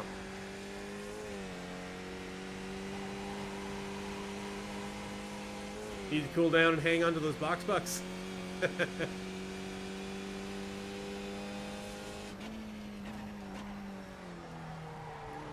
I think, though, the prime candidate for Quest, like, people, if they wanted to get in VR, would be somebody like Rouse that's kind of in a position where might not have the most powerful computer in the world, you know, and you can still run full VR games and stuff, you know, like through the device. It's perfect, you know. You press a button, turn it on, and it just works, you know. So I think targeting like everybody, you don't have to be like a computer expert to be able to have one and operate it and use it, you know. It's kind of cool. But if you are and you want to soup it up and run it in all kinds of crazy profiles and sideload games and make it tether wirelessly to your computer, you can do all that too, you know. So for me, it's kind of a cool device. It does a bit of both, you know. You have to wait longer for the link cable. Oh, okay. I wonder why. Maybe it's a stock issue or something? Or if it's a different company that's supplying it. Sounds like I knew exactly when I was showing up and I sent everyone away. Yeah, it can be used for non-racing activities. Some of my favorites, my initial one that blew me away when I got the Quest was Super Hot. Super Hot is just like a fantastic game. I haven't played it much since the first time I played it all the way through, but I pretty much like had to play it all the way through immediately. It's kind of like The Matrix, like it's like a shooting game, right? Like first-person shooter style, but there are all these little like mini scenarios. So like you start and there's like two guys with a gun, and there's a knife on the table and a gun behind you on the floor, and time is stopped unless you move, right? So when you move, time moves at the same speed you move. So you can kind of like move in slow motion, and you're looking around, and there's bullets flying at you, and you're like dodging them in slow motion or knocking them out of the air with your gun. And you kind of like have to make decisions on what you're going to do next based on like time, you know? It's a really, really cool game, yeah. One of the coolest experiences I've ever had in gaming, for sure. Must play for VR. Your quickest overall.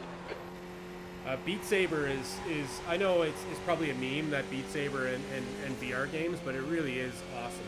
And there's a demo for it as well, so you can try it out. But yeah, that's the one game where I've totally like lost myself in VR. I was like, you know, angrily reset, like kind of like when we were playing Speed Machine, the pinball game on the Xbox.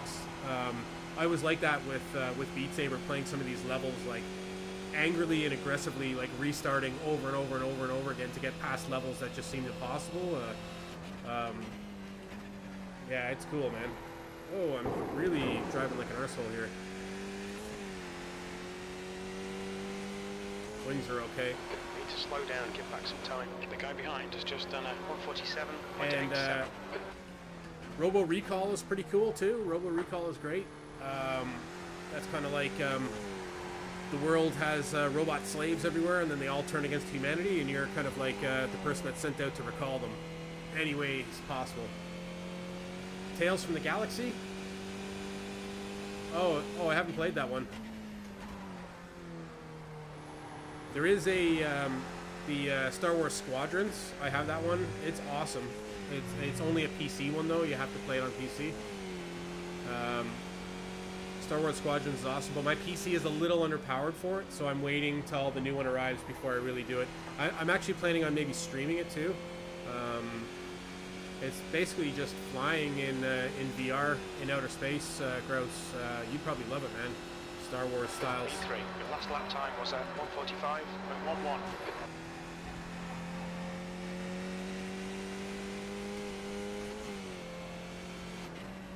Right side. Hold your line, clear right.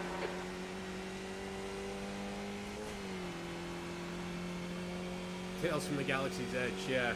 Is that kind of like a role-playing thing? Is it? Yeah, and the ping pong ones are really good as well. Gross. I think they have 11 table tennis. I don't know if you tried that on Q Tizzle's Oculus or on his PC, but they have that for Quest, and it's, you know, that type of game is like, you get the same experience on Quest as you would on a PC one. That one's really good too. Yeah, Star Wars is really good, man. And obviously, like, I was playing Half-Life Alyx, that's tethered to the PC, that was unbelievable. I'm trying to think of the other Oculus games that really blew me away. Because I had a good few. The recent one I bought that was kind of cool is Dash Dash Racing. It's like a multiplayer Mario Kart style thing. That one's pretty good. Yeah, Echo VR is unreal. Echo VR is just unreal. And Paul, you're gonna love playing that in Quest mode more, I think, because you just be completely untethered and you'll be able to move around your play space. Which I think it's undervalued how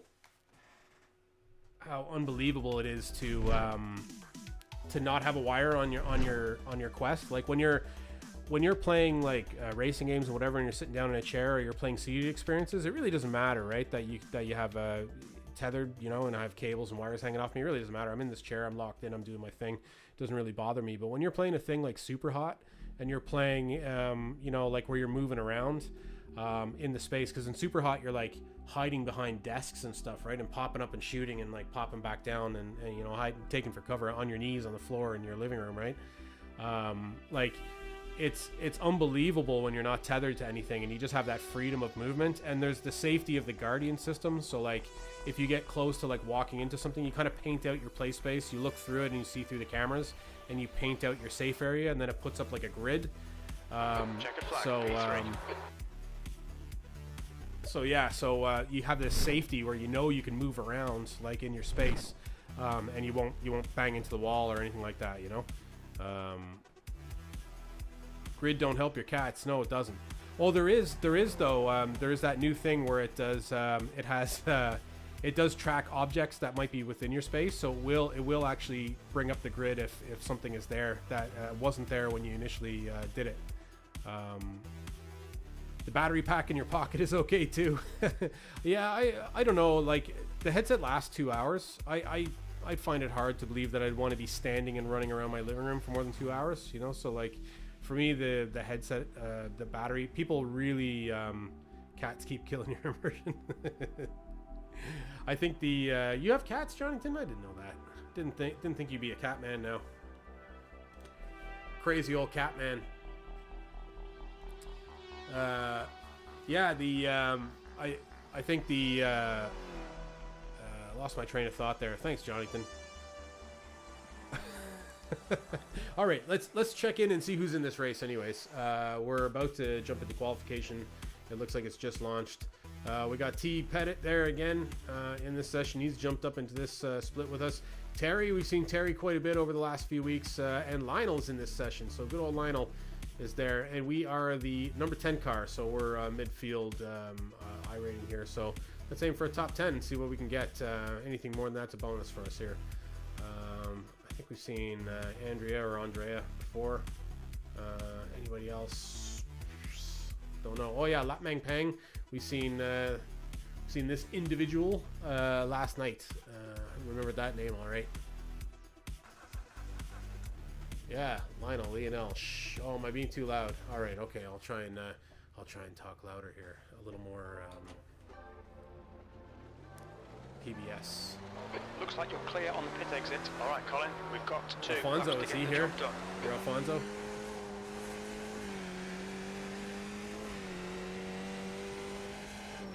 Oh, and I've left the music on. Let me reach over and kill that. The track temperature's decreasing. It's now 18 Celsius.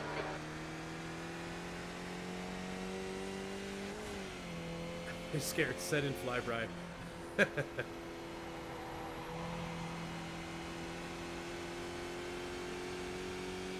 Yeah, maybe I'll have to invest in a little bit of soundproofing for the box room here. Waking kids and families up.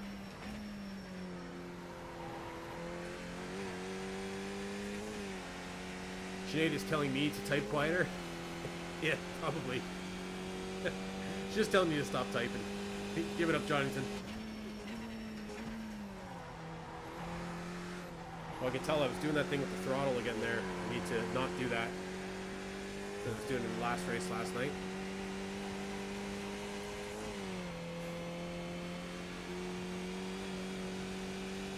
Typing is not for you. Sure, you know this. Oh, hey, what's going on? Oh, a raid from Sassy. Hey, Sassy, thanks very much for the raid. Welcome to the stream here. We are just qualifying for another Skippy race here. This will be the last one of the night. Anderson. A snail raid, yeah. You guys are very welcome. Thanks very much for coming over. I assume you're all doing the race to learn. Sassy. You're very welcome. We had a P3 in our last race there, so that's the news of the night. And I do have a video from last night that I cut together of the unpleasantness. Anderson, you might be interested in that. If there's any time after qualification here, I'll run it, or we'll just have to wait till after racing. I have it on a button, so you hit the button and watch the video.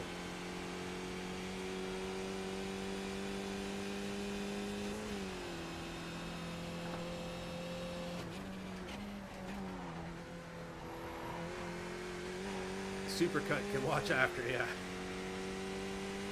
Yeah, I made a rough cut. There's still I can make a much better version of it with the replay.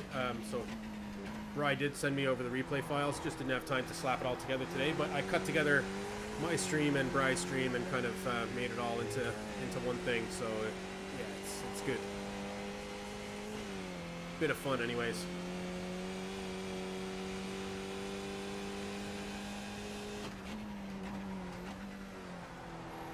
Yeah, good result in the last race. I think we're up. That was close to a off track there. I think we're up into another split in this race, so times are probably going to be a little tougher here for us. So everybody's doing Daytona tonight and watching Daytona, so I don't think there's nearly as many people as there usually is on a Saturday night here. So yeah, even for third split, the competition wasn't as strong as it was. That last lap was at 143.75. Oh, I kind of thought that was the last lap for some reason. All right. So I've blown that. See if we can make up some time here then.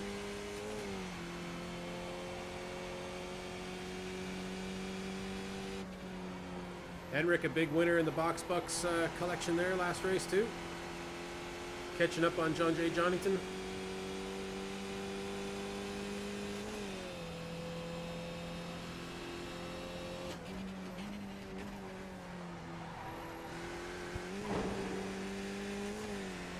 Jonington may have thought that he broke Box Bucks, but they're back, man. Henrik's bringing them back.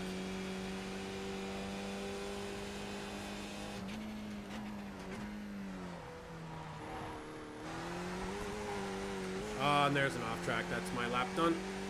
I don't think I was catching my time from last race anyways. New fastest lap for tomorrow, 141.66.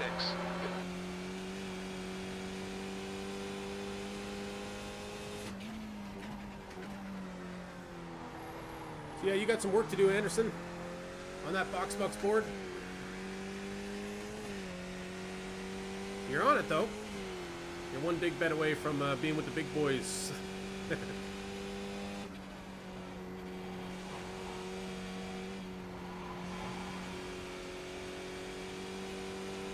One more Hail Mary. 10th position. All right. Car number 10, starting 10th. Well, we're not there yet. Yeah, one more Hail Mary. Well, if I was you, there's no need to Hail Mary it from your position now.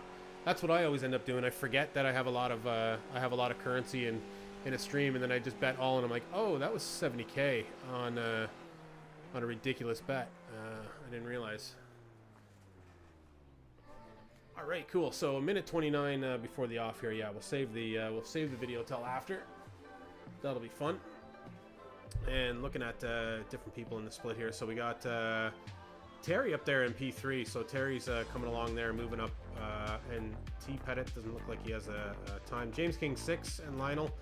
James King 6, we know him as well. And Lionel, we know. If you do it, you'll go all in. I did. I went all in on Flyrise the other night. I think the most I've lost, I think, is like I lost like 30K in like 2 bets or something.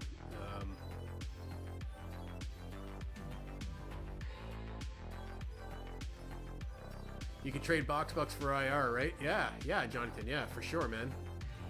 For my IR. I wish, man. Well, the only thing trading Box Bucks for IR would do is just put you in a split that you're not able to drive in. And then you get somebody like Sassy that just mops the floor with you.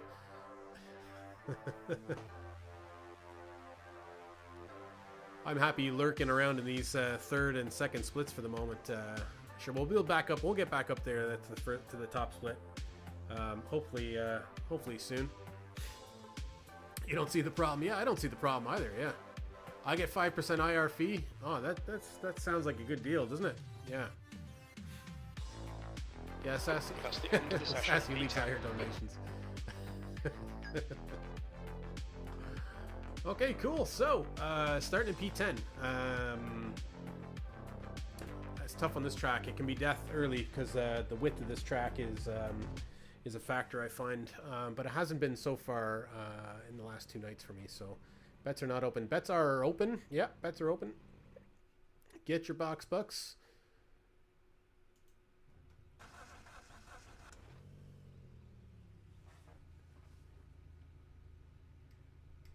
All right, so we got minute 24 before the off, unless everybody grids up. Ahead of us, we got the number 9 car, Ian Davidson, and behind us, we got the number 18 car, Michael Thorne.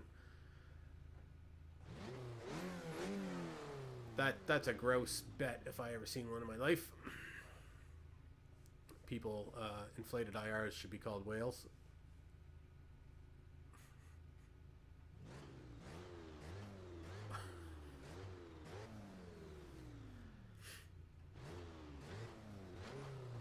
Cheers. Cheers. All right, looking forward to this race. I think the third race last night was one too many, so this is our second and final tonight. So hopefully this is just perfect, you know. That's what I'm hoping for. Looks like we got most cars out here. Don't know who we're waiting on. Somebody at the back there. Maybe they're not going to grid. Start from the pits. Tough track to start from the pits on. It's a big pit road here.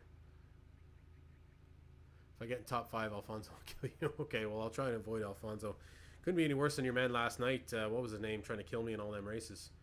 The track temp is 19 Celsius, V10. Okay, Colin, stay calm. Focus. I think Lionel was down at the back. Go.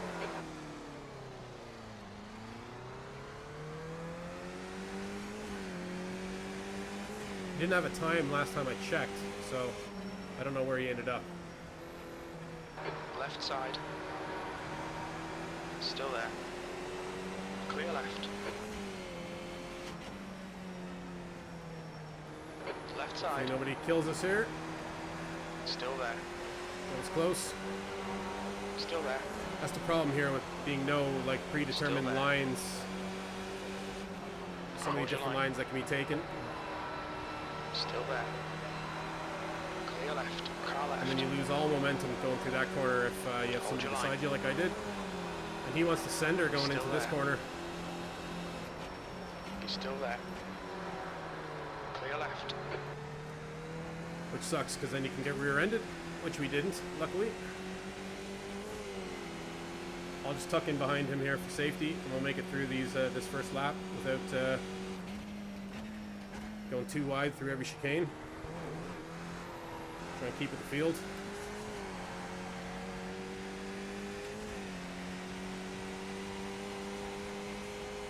We can save that sort of stuff for the last lap. That's my luck about done. I think I'm due a lot of luck on this track. On your left. Clear left. I'm off track for that. That sucks.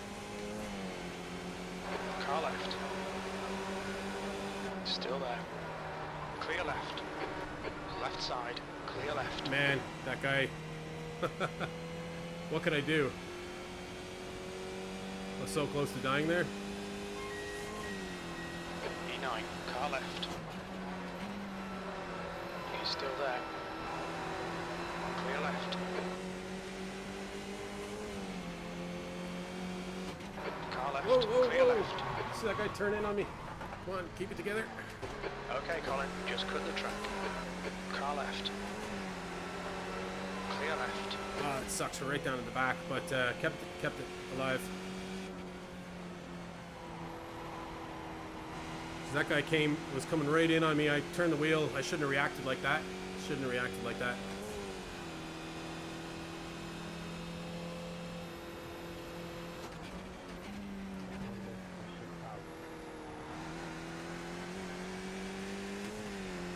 Okay, we got Lionel like 2 cars behind us here now.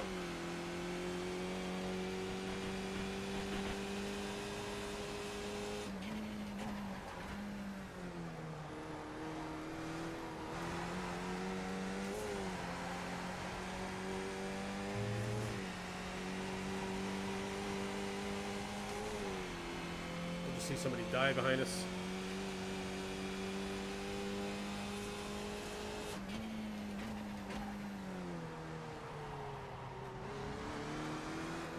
Car left. Clear left.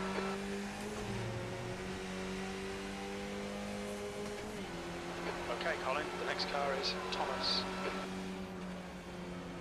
Whoa. Right side's clear. Jesus. The leader has just done a 144.56. That car just essentially stopped. You've got loads of fuel. We've been called into the pits by the stewards for repairs. We jump out and have a look for 56 seconds. I just didn't expect him to go that slow. It's probably my bad. Yeah.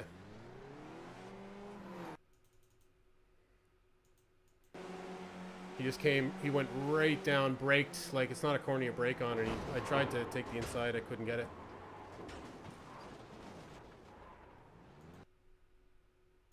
Oh man, that really sucks. Okay, at least we were close enough to the pits, so maybe we can not finish dead last here. 17 seconds. I'll try not to floor it here before the car is repaired. Rigged.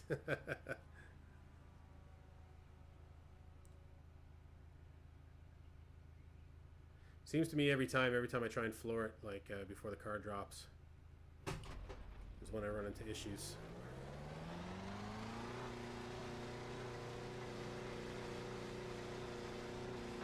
Retake 6 clear.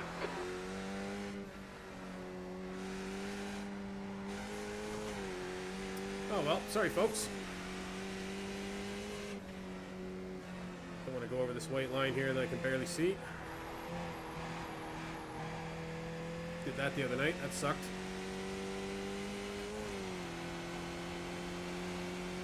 Alright, let's see if we can turn some laps. Fastest A lap lot of race left, so so if we get spicy with some others, we might be able to pick up a few spots here and minimize the iRating damage. I wanted my box bucks back, yeah. Every time you guys win, it hurts me inside. It really does. Losing box bucks is one of the reasons why I come on this and do this stream.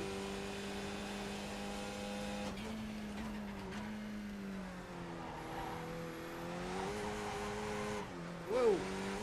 I get a weird, sick gratification out of watching people lose box bucks.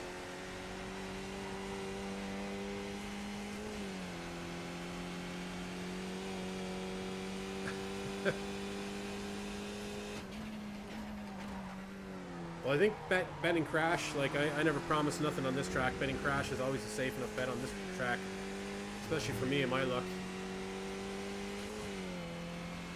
Although, like if I'm reflecting on that incident there, you know, it's easy to kind of blame everybody else. The guy braked going into a corner you don't brake on, but if I was to reflect on that, I would say that knowing that there was too wide there, I probably should have kept more distance and allowed for anything to happen. And I kind of let my eagerness to try and get beyond those guys get past me. So something I'll have to work on in the future.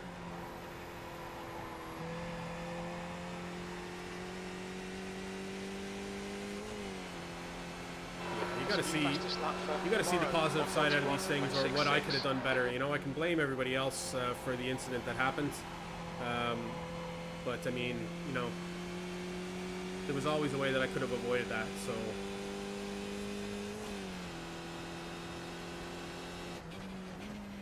and maybe I should have anticipated the going slow. I just didn't expect it to go that slow, but maybe I should expect that in the future.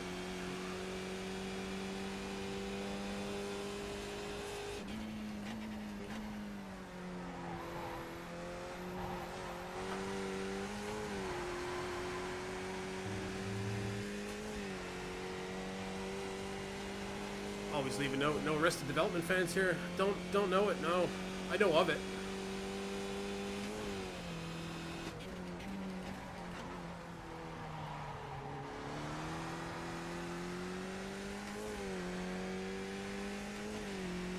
There's always box bucks at the tow truck. That's for sure, man. Well, that's because I'd be slipping that tow truck driver some box bucks when I see a lot of bet finishes, right?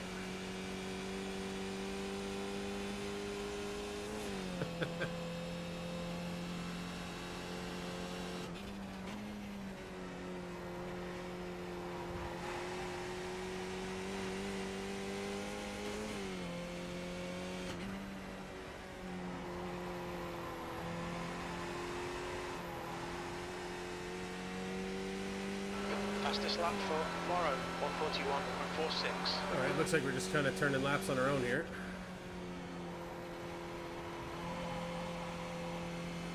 How come whenever I get knocked into last place, it's never one of those races where it's chaos for everybody else?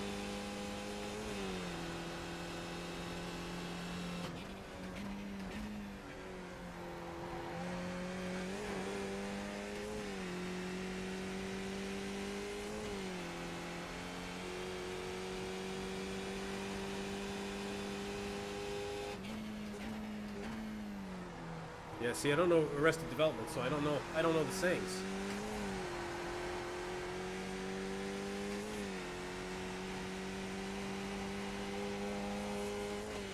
Okay, Colin, you're reeling King in. The gap's now 18 seconds.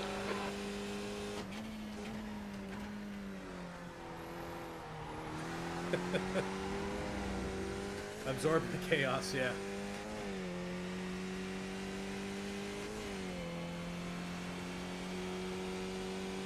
I died for your SR.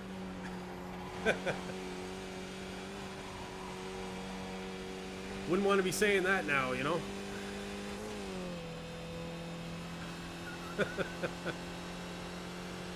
P17, that lap was at 143.33. Good lap, that's your quickest today. The guy ahead is King. That's the famous bloodlet line, is that I'm not your Christ, I don't bleed for you. Scott Angelicos, 1990, what? 91? What do we got going on here? Michael TV, yeah, thanks very much for the follow, man. Welcome.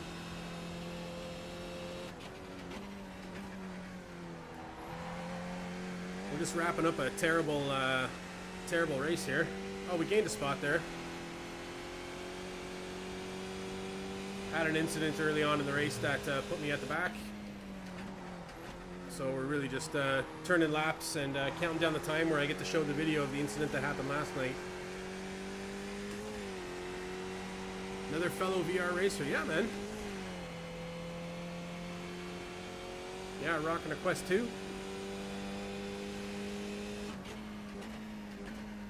Cool, you're racing VR. What do you what device are you using? Got a few VR racers in the chat here as well.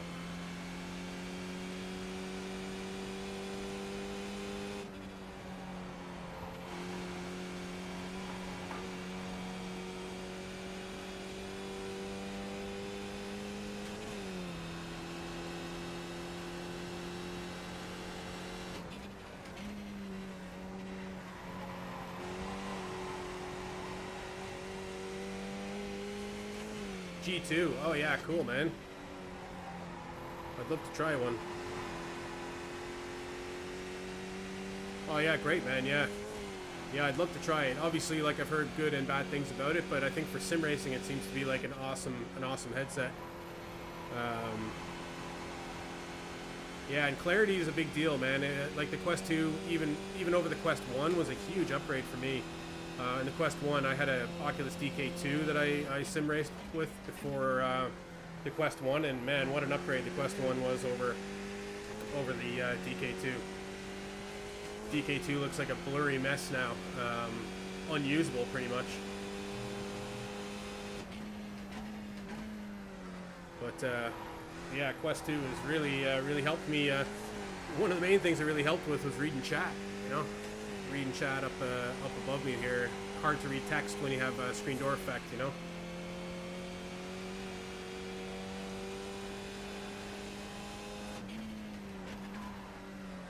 Yeah, CV1's not too bad. Obviously, it's old. It's getting old. I think it'll be a nice upgrade for you to the Quest 2, though, Mr. Tigers. I think you're going to see a huge improvement, like very noticeable immediately. So that'll be nice for you, man. It'll be like a different experience for you. Gap to King ahead is now 19 seconds. Okay, Colin. Yeah, Quest 2 is great. I mean, like, good for fuel. The lap time was at with the Quest 2 whole system, there's like, you know, little finicky things that happen every now and then with it. So if you're the type of guy that's into like PC gaming and whatever, you're probably the type of guy that's not opposed to dealing with little finicky things that happen in gaming. You know, maybe if you're an Xbox guy or something and you were trying to get into iRacing and all that, and you just wanted stuff that worked immediately every single time, maybe Quest isn't for you. You know, but yeah, it's quite a bit cheaper. Yeah, that's a big draw for it. You know. But if price is no concern of yours and you're using it for just sim racing or kind of that sort of thing, I think the G2 is probably the best experience, you know.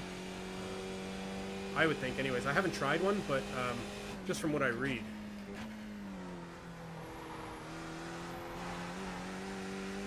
But everybody puts their money in whatever ways, right? Like I've now sunk my money into my new PC, right? So like I didn't get the CV1. I skipped that whole generation of VR headsets because I had the DK2, and I didn't think the CV1 was enough of a jump from the DK2. So everybody puts their money in at different times, right? So if you were like putting your money in, like Michael here, is putting his money in on the G2, right? You know, we all have our own path, you know. The G2 seems like an awesome option. I'd love to try it someday. Wanted to keep your awesome Oculus stuff. Yeah. All right, Colin. Lap times are pretty consistent.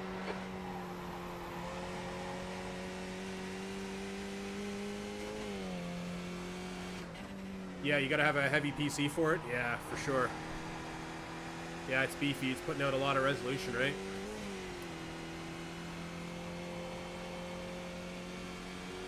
But there's sorry, comment there in a sec. Stabilization ready for the Quest 2. Viewers that stream or record. Yeah, there is. Yeah, there's like a stabilizing.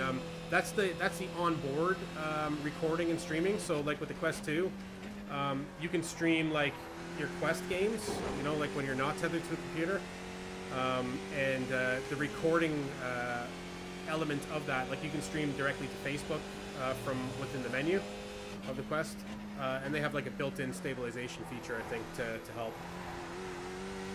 It wouldn't really help in this instance, I don't think, when you're plugged into a PC, or maybe it does. I don't know. Maybe you can turn that on in the Oculus settings. I don't think I have it on. The gap to King ahead is now 20 seconds. That's kind of where I first started experimenting with streaming, though, was within the, I think it was the Gear VR with the phone. I started streaming that out a little bit to my Facebook page just to like see it. I thought it was pretty cool. Obviously I was doing a lot of streaming for work and stuff. And then yeah, I tried it on the Oculus Go, and then, you know, obviously got going with this PC stuff. Yeah, it needs to become standard. Yeah, the best example I've ever seen of that type of stabilization is the GoPro. Like, I have a GoPro. It's actually the camera that I'm using that's on me right here, and it's unbelievable, the software stabilization that's in it, because it's really like a you know, it's a higher level chip than the output that it's putting out.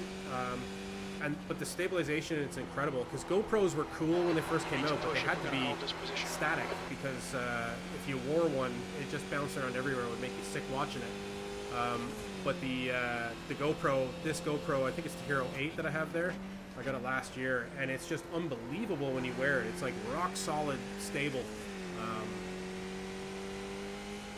Oh, thanks for posting that there, Paul. Cheers, man. I'll have to watch that after for sure.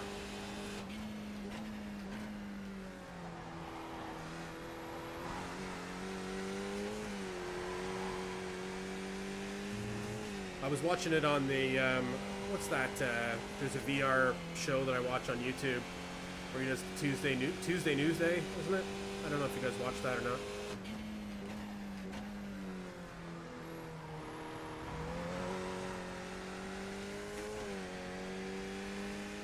Colin, are you a loner? Only outlet for you is teenage angst, your pirate iRacing live stream? Yes, yes. All of that is true, I'm afraid. All of it. Post me a PM. Yeah, cool. Thrill Seeker on YouTube. Yeah, he's the guy that does Tuesday Newsday, is he? I kind of like for YouTube, I don't know if you guys watch YouTube at your PCs, but I always watch it on my TV, on the Smart TV app. And like I sub to things maybe when I'm on my PC, and then when I sit down at the TV, I just watch what YouTube tells me. Like it offers me stuff, and I kind of go through the suggested list. And so I don't even know what I'm watching, you know? I'm just kind of like flipping through it like I used to flip through TV channels and choosing stuff. OBS plugin would be good. Probably cause a little latency, but very easy to compensate for that. Like for the stabilization or something, you mean, Michael?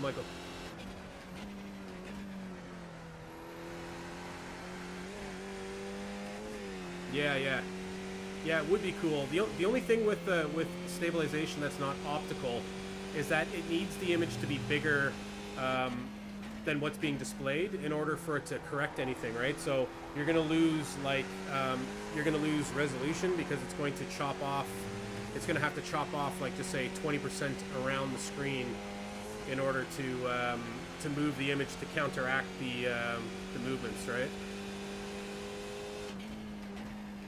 But if it was a thing where Oculus actually, instead of giving it a, you know, whatever resolution image it was giving like a slightly higher than that, you know, it could do it. Your 50 FOV stream. I haven't seen it, man. I'll have to watch your stream, Anderson. I didn't actually realize you did stream. And you guys were only talking about it on the FlyRise channel last night. I'll have to have a look, man. Am I following you even? A little bit here and there, yeah. Yeah, I'm usually only a couple days a week myself, Friday nights and Saturday nights. This week I came on Thursday as well. I'll try and get on another night during the week if I can, but I got a wife and kids and, you know, a job and a dog and lots of stuff going on. So, yeah, I'd love to get on, but, yeah, other things get in the way, of course, with everybody. Everyone's got a life doing this stuff, right?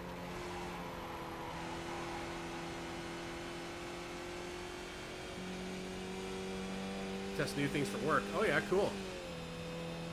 What's all the YouTubes with Premiere?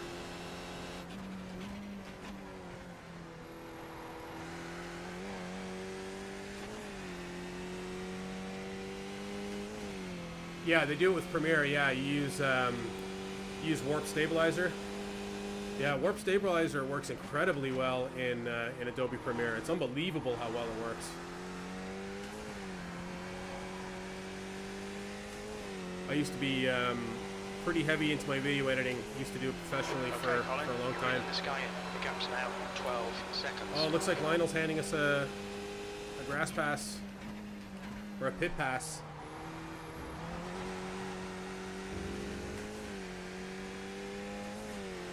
Hopefully he stays in the pits there for us.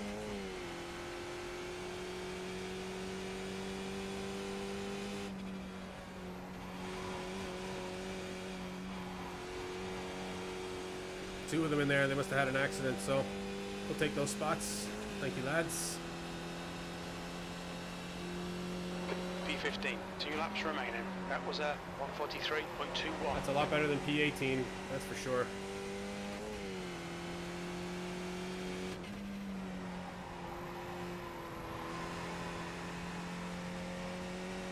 What's the deal with Lionel? Yeah, we have seen him wreck a lot, haven't we? Like, and he's very fast. Like, that's how we got introduced to Lionel, was him catching us in multiple races, and he wrecked us once. Do I use OpenVR to capture or the iRacing mirror? To be honest, yeah, I'm using Oculus, or I'm using what iRacing provides. So the actual iRacing screen. I can use Oculus Mirror. The only thing I don't like about Oculus Mirror, it's actually one of the things Sassy has in his stream. So when you look up in Sassy's stream, you see the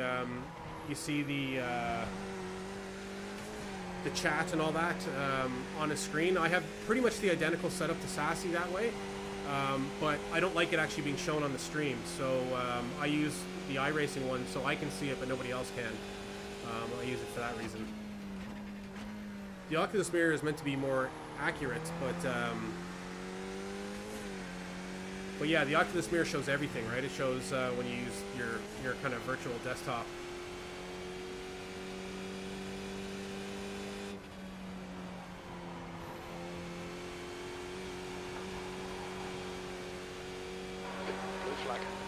Oculus Mirror has stabilization, does it? I'll have to try it out. The one thing that I didn't like about Oculus Mirror right away is because essentially you're showing either your left eye or your right eye, right? So whatever Oculus was showing, or sorry, whatever iRacing was showing in their window, Oculus was showing the opposite eye. But you can go in and you can enter in a bit of command line to switch eyes when you're starting up, when you're launching Oculus Mirror. So you can show the left eye or the right eye. So I did that, but then I didn't want the windows to be shown. But I think I may go to OpenVR in the future because I really do like OVR Toolkit, and I may use that going forward when I get my new PC. This one's a little underpowered for it, so when I'm running OVR Toolkit, the computer chugs a bit. And OpenVR is a little bit harder on the machine than running it through Oculus. It's meant to have worse performance, but the new PC will be able to overcome that, that's for sure.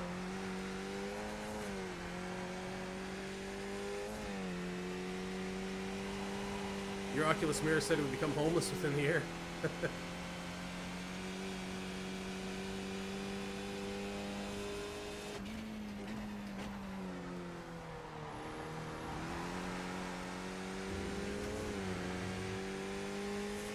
Wow, we actually kind of caught up to this number 14 or 14th place car as well. Well, that sucked. I'm sorry, folks, for that. Early mistake by me kind of made that race a bit crap. But at least we had good fun chatting, which I wouldn't have been able to do otherwise. 15th place. Okay, we're done. Yeah, we're done.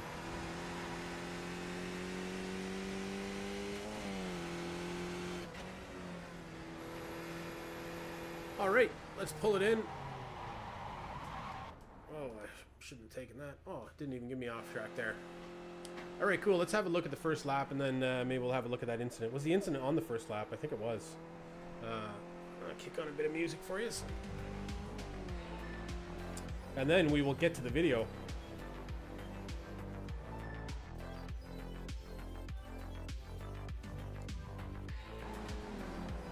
Yeah, I was feeling good in this race as well. Yeah, pity all that kind of went down on the first lap. Feeling good about this track as of late. I'm driving really well, but just not, yeah, not being cautious enough, I suppose. I was feeling bad about, I guess it was lap 2, I think the incident, wasn't it? I was conscious that I lost a lot of spots, basically, trying to be safe. So maybe that was what it is. So have I tried RaceLab Twitch chat? No. Well, I'm actually streaming on YouTube, on Twitch, and on Facebook here. So some of the chat you might be seeing only appears on screen if you're... all the chat appears on screen, basically. But it won't appear locally in each kind of... each platform. So yeah, people can comment from any platform and it'll all appear on screen there. So I'm using Streamlabs OBS on a separate machine there from my computer. So yeah, that's why things might look a little different on this stream than you see on others. We're kind of broadcasting everywhere.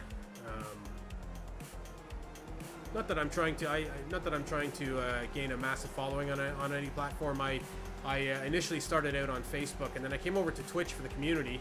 But I kept the Facebook going, and then I had friends that didn't have a Facebook account, and Twitch wouldn't work for them because it was the stream was too I don't know. Twitch isn't friendly, I guess, with slow connections and stuff. Sometimes it doesn't give you the option to transcode. So I was able to push it out on YouTube for that reason. Yeah, triple stream, man. So we have some regulars that join on YouTube. Lionel joins us always on YouTube. Mike Moose joins us on YouTube. There's a couple others that have popped in and out as well. Have some friends and family that like to watch in on Facebook and do all that, and then we got the iRacing community, you know, that hits us up on Twitch as well. Let me fast forward to this incident there. Then pretty kind of oh yeah, that one as well. I don't know why I reacted that way. Maybe it was something that I just saw with that car. He looked like he was coming into me, didn't he? Just right there, I was like, whoa! The back end just came out.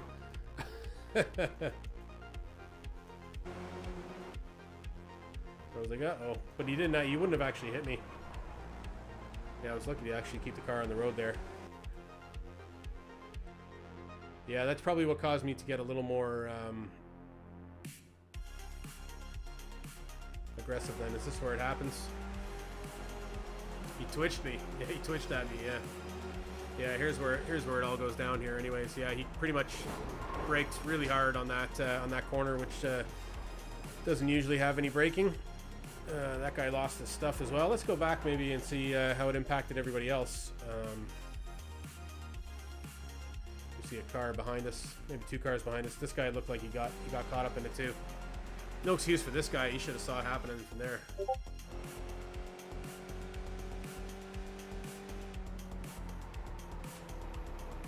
Oh no, yeah, that guy kind of rolled over on him. Yeah, everybody got caught there. Oh, that sucks, doesn't it? Oh, I'm sorry for causing that incident.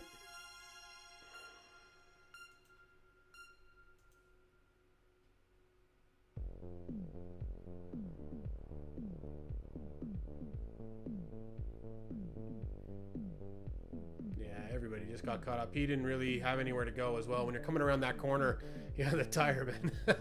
When you're coming around that corner, it just, you know, your car is like dipping one way and there's no way that you can really recover, you know?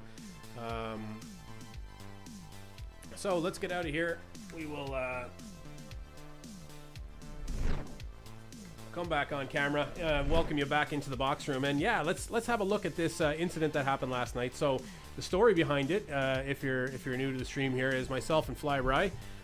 We're finally in the same split after racing all this time together. We're finally in the same split together, and I had a spectacular crash right in front of him. So I made a little bit of a video here to mix between our 2 streams to show what happened. So here, let me roll it here. I have it on button.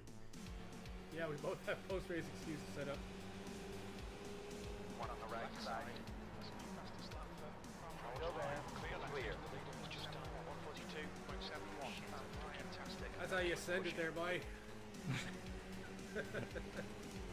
I was scared.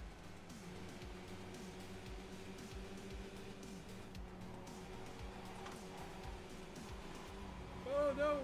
Oh no! Oh no! Oh no! Oh man! Oh no! That's not how you send it. That's not how you send it. Oh my god! I'm laughing at it. Oh, 55 seconds. You don't have a rear wing. Oh, that car's on fire in front of us. Oh man. All right, Anderson, we'll run it again there. Still going there. I'll run it again so you can see it. I'm going to jump off here afterwards. We'll check out the damage of the IR there as well. Let me hit that video again. Anderson, you ready? You ready? All right, here we go. I'll run it one more time for you all. Yeah, we both have post-race excuses set up. One on the right side. Fastest lap for Clear. Just done 142.71. Fantastic. That's how you send it there, boy. That's how you send it. I was scared.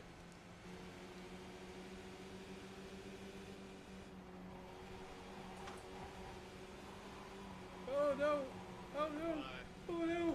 Oh no! Oh man! Oh no! That's not how you send it. Oh my god! I just got laughter because I'm laughing at it. Oh, 55 seconds. You don't have a rear wing. All right. Wow, that car's on fire in front of us. Oh man. Oh man, that was so much fun. Probably one of the best nights I've had streaming and driving iRacing here. Yeah, it was a ton of fun.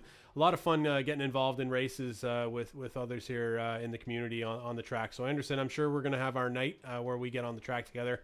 And Henrik, we had one the other night, didn't we? It was a Thursday night. Henrik was there on the track, and then we got Flyby there. So, and we've had Lionel a good few times as well, and Paul Tigers we had a good few times over the last 6 months. Anyways, we've seen Paul on the track a good few. So yeah, a lot of fun. Anyways, and I guess it also helps provide you guys another look into your own lap. I do it whenever I'm in a race with Annie. I watch back Annie's stream and see myself from there. Hey, Lionel. Yeah, man. I was like, oh no, Lionel's handing us a free pass here. I made a mistake early in the race. Somebody braked going into the final chicane. There was they went in too wide, and the guy on the outside, like, I don't know, he braked pretty hard, and I went into the back of him and caused a huge wreck. So that put me in last, and yeah, nobody else wrecked throughout the race until I saw your name go gray with somebody else there. So what happened to you, man? Was it a chaos or what? Yeah, it's fun. We've been in quite a few races together there, and I think yourself and Henrik has as well. I've seen your iRating kind of going up and down a little bit. You've been hanging around second split anyways for the last little while, right? Oh yeah, let me pull up this IR here while before we wrap it all up tonight. And yeah, just another note there, the Nightbot dropped it up there again. Join myself, Flyby9 and Scorpius29R in the Mist Apex Professionals Discord. I'm one of the featured streamers in there alongside with Scorpius and Flyby, and yeah, we put a little community together just to have people chatting when we're all off stream, notifications for when we go live. If you want to become a featured streamer in the Mist Apex Professionals Discord, feel free to reach out to myself, Flyby, or Scorpius, and I'm sure we can make it happen. If you want to try and build your community there. There's lots of tips and tricks and all that, lots of chat going on between racing, about real racing, sim racing, all that kind of stuff. So we're trying to put together a little bit of community between us and people that hang out in the chat, so make sure you head on over there, hit the link, and we'll see you in there and see you chatting. Be lots of fun. All right, let me click after that little promotion there. It sounded like a commercial there, didn't it? Almost. So that was, let me slide it over onto your screen. Actually, I'll read the numbers before I do because I can never see it. Okay. Could have been a lot worse. All right, here we go. So we finished P15, thank God, because we were P18 after that incident. Oh yeah, you came here from the Discord. Yeah, awesome. Yeah, I did see yourself join from the Discord there. So yeah, it's cool to see you in there, man.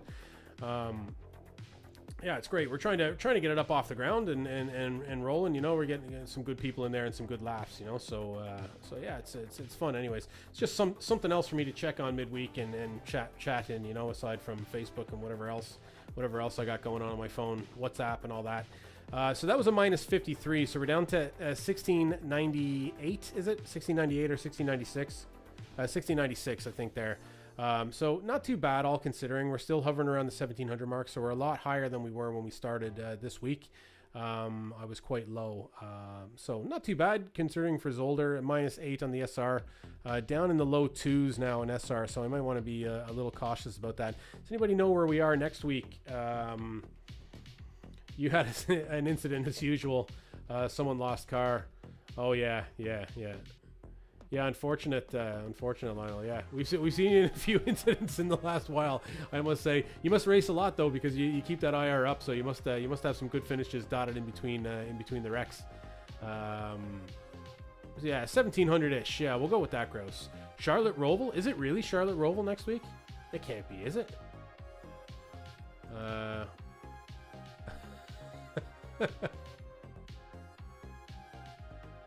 Oh man, Charlotte Roval is like, oh, and it is too, man. Charlotte Roval is like my favorite track. We have some awesome tracks coming up over the next few weeks, so I hope you guys hang out and join. These are my favorite tracks in iRacing. So Charlotte Roval, yeah, favors me, yeah, for sure. I like the drafty tracks as well. I do really well in the drafty. Yeah, with the Skippy as well, Paul. Yeah, I drove it in the community race for Glenn RG. Do you guys watch Glenn RG? He's, I think he was a former Twitch streamer, but he has a pretty popular sim racing channel on YouTube. But yeah, Glenn RG is one of my favorite sim racers, streamers, I guess. He posts kind of pre-recorded content, I guess kind of like Dave Cam or whatever to YouTube. Really love his content, and he does a community race during week 13, and we did Charlotte Roval Skippies one time, and I just had so much fun on it. It was awesome. Yeah, and I just love the track. It's so cool. So yeah, from there to Interlagos, right? Let me drag it across here. So what do we got? We got we did Imola and Zolder there, and then we got Charlotte Roval coming up, and then we got Interlagos, and I love Interlagos. Did really well there last season. Mount Panorama, I could give or take that, but it's cool, man. Mount Panorama is definitely cool. Mosport is, you know, I think my favorite track, especially for the skippies in iRacing. I just absolutely love Mosport. It gets such bad press too, and that's what makes me love it even more. Donington National, yeah, I had a really rough go at Donington last season, but at least this is the national track, so the Grand Prix track was with the little boot section on it. So the national track, I did well at that 2 seasons ago, but I did really poorly at Donington last season. And then Long Beach, man. Long Beach is going to be so awesome. I can't wait to get back on Long Beach. Haven't done it since week 13, I think, Long Beach, you know. But yeah, man, I'm really excited about the next few weeks really excited about the next few weeks coming up for skippies. It seems to be the best combination of tracks I've seen since I started iRacing. So yeah, it's gonna be good. Yeah, Paul, you'll hate Long Beach, man. You don't like the walls, right? So yeah, you probably wouldn't care for that one too much. And sure, I'll have my new computer by then, so I'll be able to have it on, you know, I'll be able to have all the objects in the background on it, so it doesn't look like empty parking lots off the track, you know. Oh, you like Long Beach? Okay, yeah, Long Beach is amazing. Hey, Ben, how's it going, man? Yeah, you just caught us right at the end of the stream here. Yeah, I really loved Long Beach during week 13. Had a lot of fun. That was probably the best week 13 I've done. Just because it had that skippy Long Beach option. Yeah, it's not as good as Belle Isle. I still love Belle Isle. It's one of my favorites, but you're going to hate me for saying this, Ben. Mosport is my favorite, and I can't wait for that coming up. Yeah, there's something about that track. It is like not my local track because I don't live in Canada anymore, but would have been the closest track to me where I grew up anyways, you know. But aside from all that, I just love Mosport. I love the drafty tracks, and it's probably because I suck, right? That I can have other cars kind of help pull me along, you know, and keep me in. And my careful kind of approach, my careful approach to iRacing pays off on the drafty tracks because I can just stay with people and then wait for them to make a mistake, right? And then that's what it's all about, and I don't have to be good enough to stay with them. Actually, I can see outside the window here, it's actually snowing here in Ireland today, so that's a rarity. It doesn't happen every year. But yeah, it's snowing pretty good outside the window here. No, a lot of people don't like Mosport, John, and I think the Moss Corner, it's not really about the Moss Corner, but I hear a lot of people talking about you come out of Moss and no matter how good you do it, people can stay with you, right? So that you come out of Moss Corner and people can kind of like, you know, keep with you all the way up the Andretti straight. The car's so underpowered going up there, it's such a long straight. But yeah, I do hear a lot of complaints, not just through Ben, but through a lot of streams that I watch. Like people really don't like it, and I think that's one of the reasons why I do like it, because I get excited about it and I take it seriously, and maybe that helps, you know, my performance there too, you know. Yeah, you do have to nail the exit there, but if you're behind somebody and they nail it and you kind of don't, you can kind of like draft your way back up to them, you know. That is it. The mossiest of Moss Corners, yeah. That was a meme here on the channel as well for a while. You know, doing the every track has its Moss Corner, right? Which corner is its Moss Corner? But yeah, Moss Corner is definitely the mossiest of Moss Corners. Okay, I'm gonna call it a night here, but I'll leave you with the video one more time, so you can see the incident that happened. Ben, if you didn't see it, here's some content from last night between my stream and Flyby's stream. So I've been your star in VR, the growing concern, Colin Byrne, and until next time on Box Room Racing, I'll leave you with this. Yeah, we both have post-race excuses set up. One on the right side. Clear. Just done 142.71. Fantastic. That's how you send it there, boy. I was scared.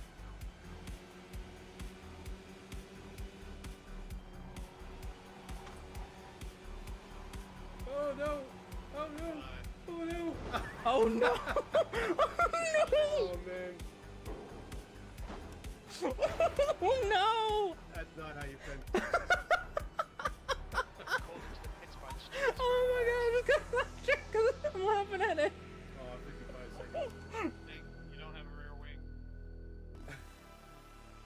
Oh, that car's on fire in front of us. Oh man.